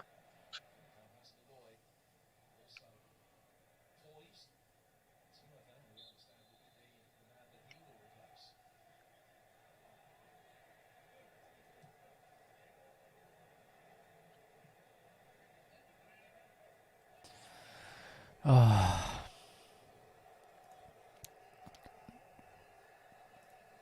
What change? It's fucking ridiculous. Sorry, lad. I was just checking messages on my phone because I'm sick of people asking me, do you expect a result out of this game? I don't give a fuck about whether we win or lose. I don't. Like, what I don't want to do is have people sat behind the ball with 9% possession and 90 passes against 340 passes in the first half. It's pathetic. Is it 3-0? Because mine's gone off and I've just seen them have a fucking good chance there. Not from what I've seen, but I'm a little bit behind, so this would be it if it is.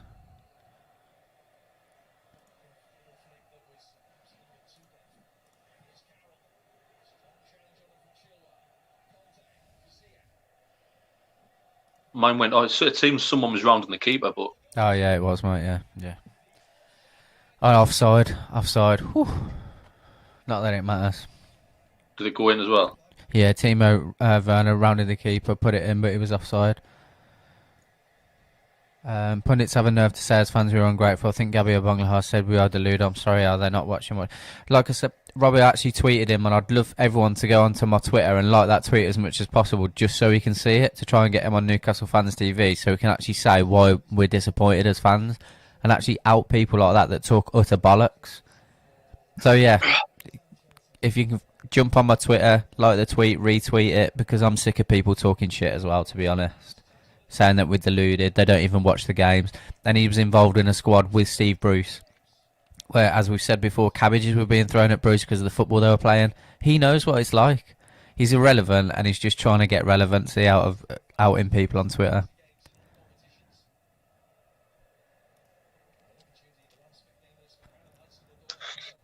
Yeah, I said it'll be the same though.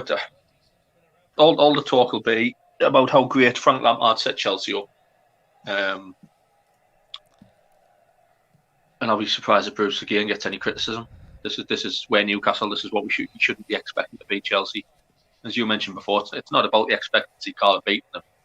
Just set up as if you want to win the game. Yeah. Or or even if you don't want to win the game, surely you should have 11 players who can pass a football, professional footballers.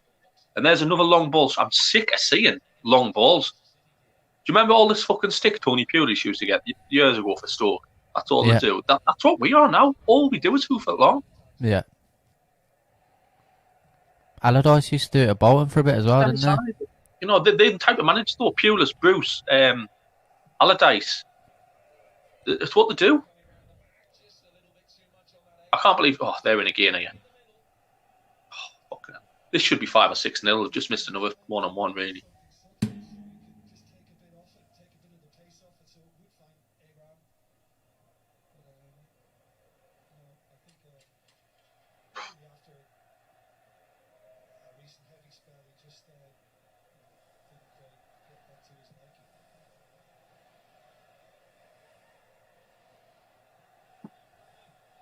Oh,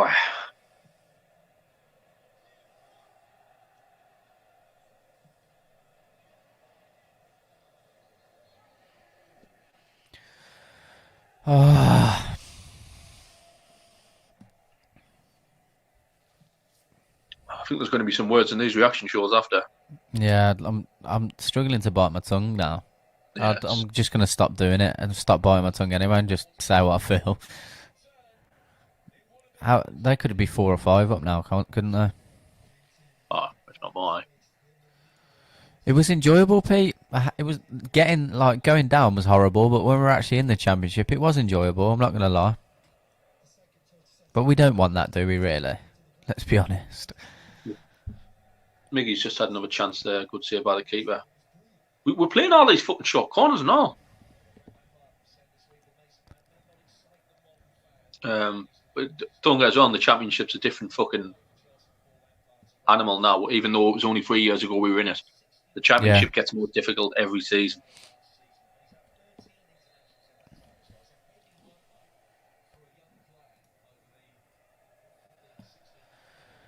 Yeah, agree, Graham. They don't want to know, mate. I really do think, like, the more I'm starting to see little things, probably speculating, but I do think the wheels are falling off a little bit in the dressing room. I think everyone's pissed off and they've had enough. Yeah, there was someone at the start of the second half, if people have just joined in, it looked like Fernandes refused to wear the armband. It's little petulant things like that seem to be creeping into the club.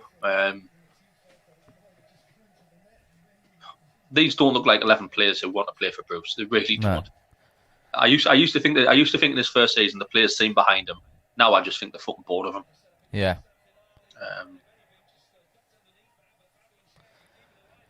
Unless ASM is injured, Bruce has just said to the entire 22 players on that pitch when he took him off, and USC have given it absolutely bang on, Alex. Fucking spot on, mate.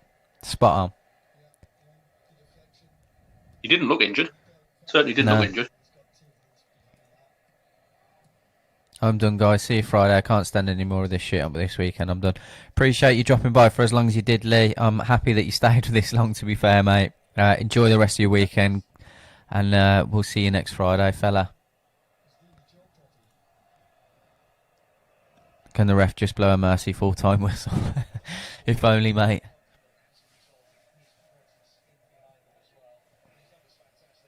There's honestly not one player I'd rate above 5. Not one.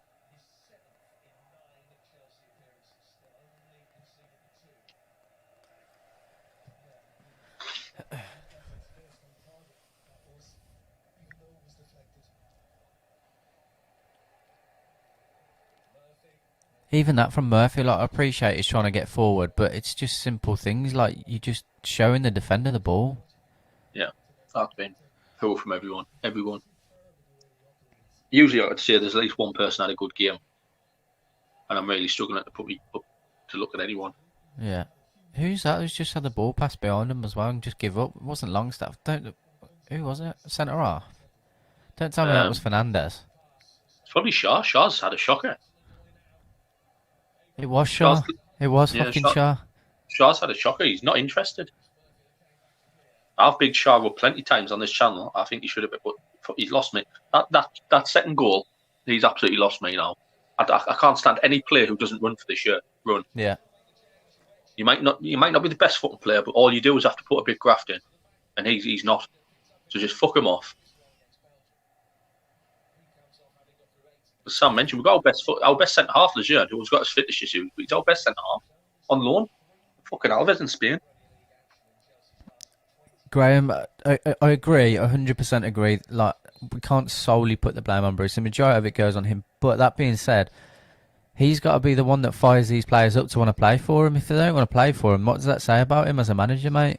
What's going on in the dressing room? What's going on behind the scenes? Are they just doing fitness Monday to Wednesday, Monday to Thursday, and doing taxis on a Friday? That's not going to work for anyone. Do you know what I mean? Like, you could have Messi in that. He ain't going to want to fucking know. He wouldn't know. He wouldn't want to know, would he? No. So I agree with the pride and passion for the shirt, but if everyone's dejected, it's contagious, isn't it?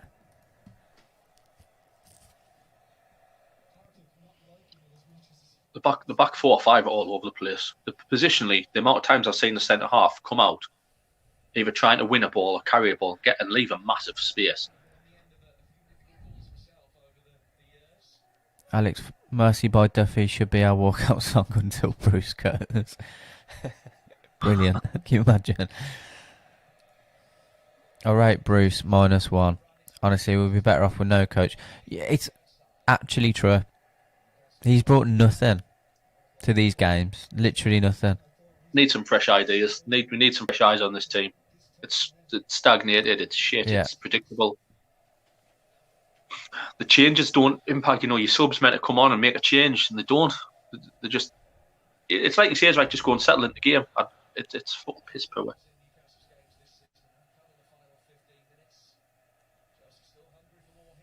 And who's due to come back? Matty Longstaff.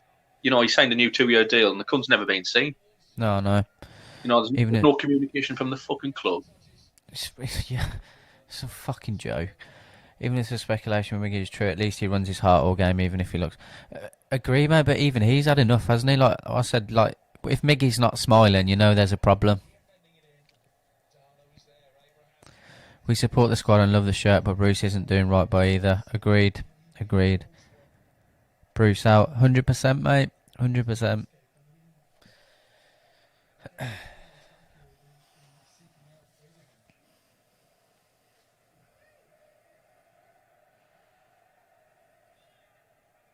Fucking long balls in the box are absolutely doing my head in.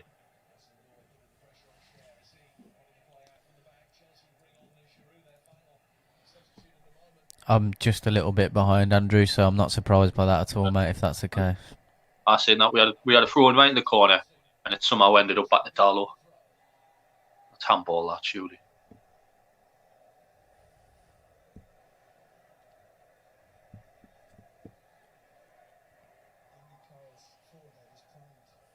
Fuck me.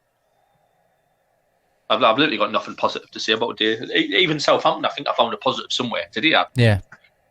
I don't know what I can say. Fuck's sake. I'm going to walk the cat. Class. Even the young lads, and is it Anderson who's playing in the reserves at the minute, who's scoring goals? Yeah. I'd even give him a game ahead of fucking Gillin.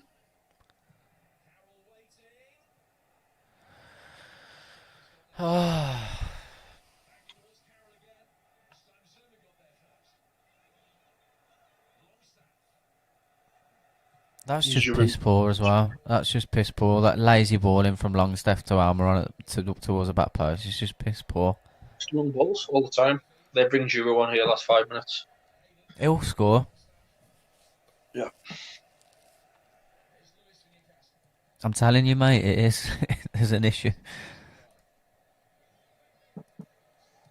Don't have better players than us, but they play 100%. 100%. They've got a manager who's actually very, very good and has a lot of different ideas. Leads a coach very well. That's the difference. The only positive to say is we're over in minutes. Very true, Pete. Very true, mate. Anderson's in the bloody crowd watching the game. I don't normally follow under 23 football, but that Anderson and Stan Flaherty look decent. Nobby Vilka looks promising as well. I'm the same. I've only started to take more of an interest after joining Newcastle Fans TV, to be fair. It's certainly more entertaining than this shite. I just think it'd be something different, if they turned up and, would Frank Lampard know much about them? No, he wouldn't. Honestly, Joelinton, I don't know how many chances he's going to get in this black and white shirt. I really don't. Yeah. He has only scored one Premier League goal, hasn't he? Or did he get two? One or two? I know he got the one against Tottenham. 2. I think it was 2. I mean, how are £40 million? Fuck me. I'd love to know the actual ins and out of that deal, how it came about. Huh.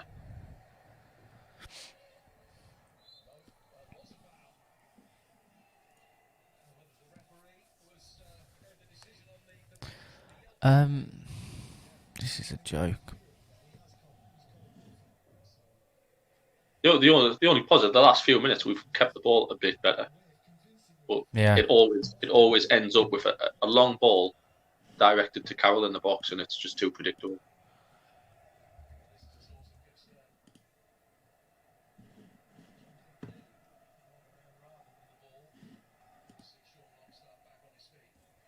Oh, I don't know if that was offside or not, but they've just missed another fucking good try. Was them games coming up though really worry me. If we don't win two or three of them games, we're in big trouble.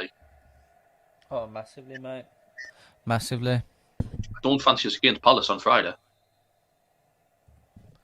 No. I really don't fancy us against them. I'm just going to switch cameras because I need to charge mine. Bear with me.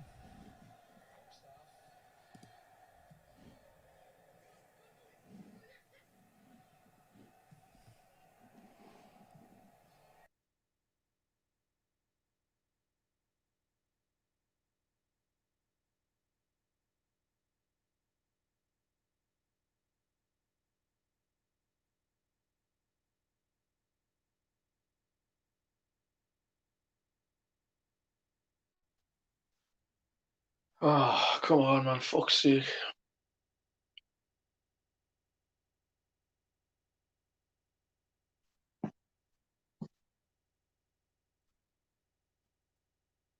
You hear me all right, mate? Yeah.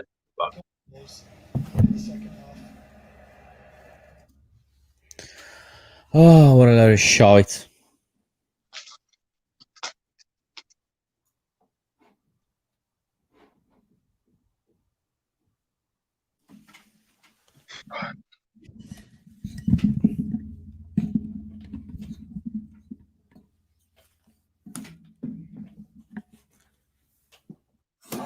It's one of the easiest games Chelsea will have all season, this. Yeah. Absolute crap. I don't think they've had to play well again. I think there's a lot more from Chelsea that they haven't had to do.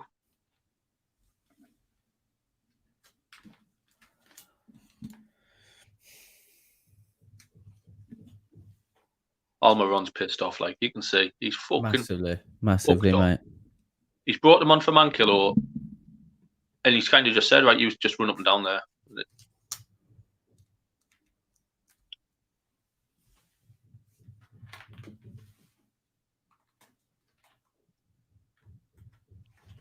I don't think I've ever hated watching the club as much as I do now. I just don't know what to say about it anymore, mate. I really don't. It's just unbelievably frustrating. There's been plenty of times where I've dreaded watching them and we're going, oh, this again, but this is the first time I've really hated watching them. Yeah. It's like I'm actually embarrassed that this is our brand of football now. And I've seen some shit over the years. I've seen some dross, and this is up there, like.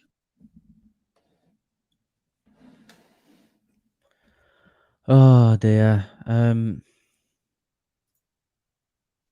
Graham, enjoy, mate. Thank you for dropping by. Enjoy that decent football. At least we're Bentaleb getting a 1 out of 10 rating, scoring the players again against Palace. No, it'll be someone else instead. They'll just watch. I can't be bothered anymore. Agreed, Cyprian. It's terrible, mate. Absolutely terrible. Andy Carroll's just had a good chance. I think he was offside anyway. Like. Well, I hope you're. Sorry, mate. No, go on, sorry. Yeah, I hope you're well, Cyprian. I hope you're getting over that, mate. I hope it hasn't been too bad.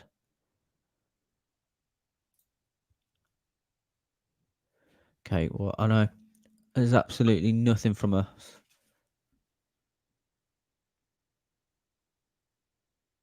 Chelsea were about 7 on fucking 2, were you? I'll be surprised if this doesn't go in.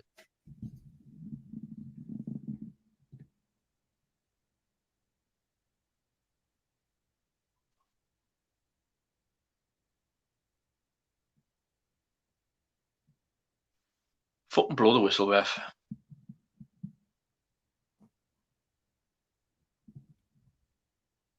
That's it, full time. Thank fuck for that. Fuck me. Yeah, everyone, thank you very much for dropping by. Jump over to Newcastle Fans TV because I believe Lee is doing an immediate reaction, quick thoughts video on Newcastle Fans TV. So jump over there straight away. He'll be on straight away live. Thanks again, myself and Adam. Enjoy doing this. It's another shit result, shit performance. We'll be over on Newcastle Fans TV after quick thoughts, doing scoring the players, group reaction, and the last word. Please make sure to like, share, and subscribe. We want to keep growing as a channel so we can keep bringing you more content. Again, appreciate all your time. Enjoy the rest of the weekend if we don't see you before next Friday. Take care. Bye-bye. Cheers, everyone.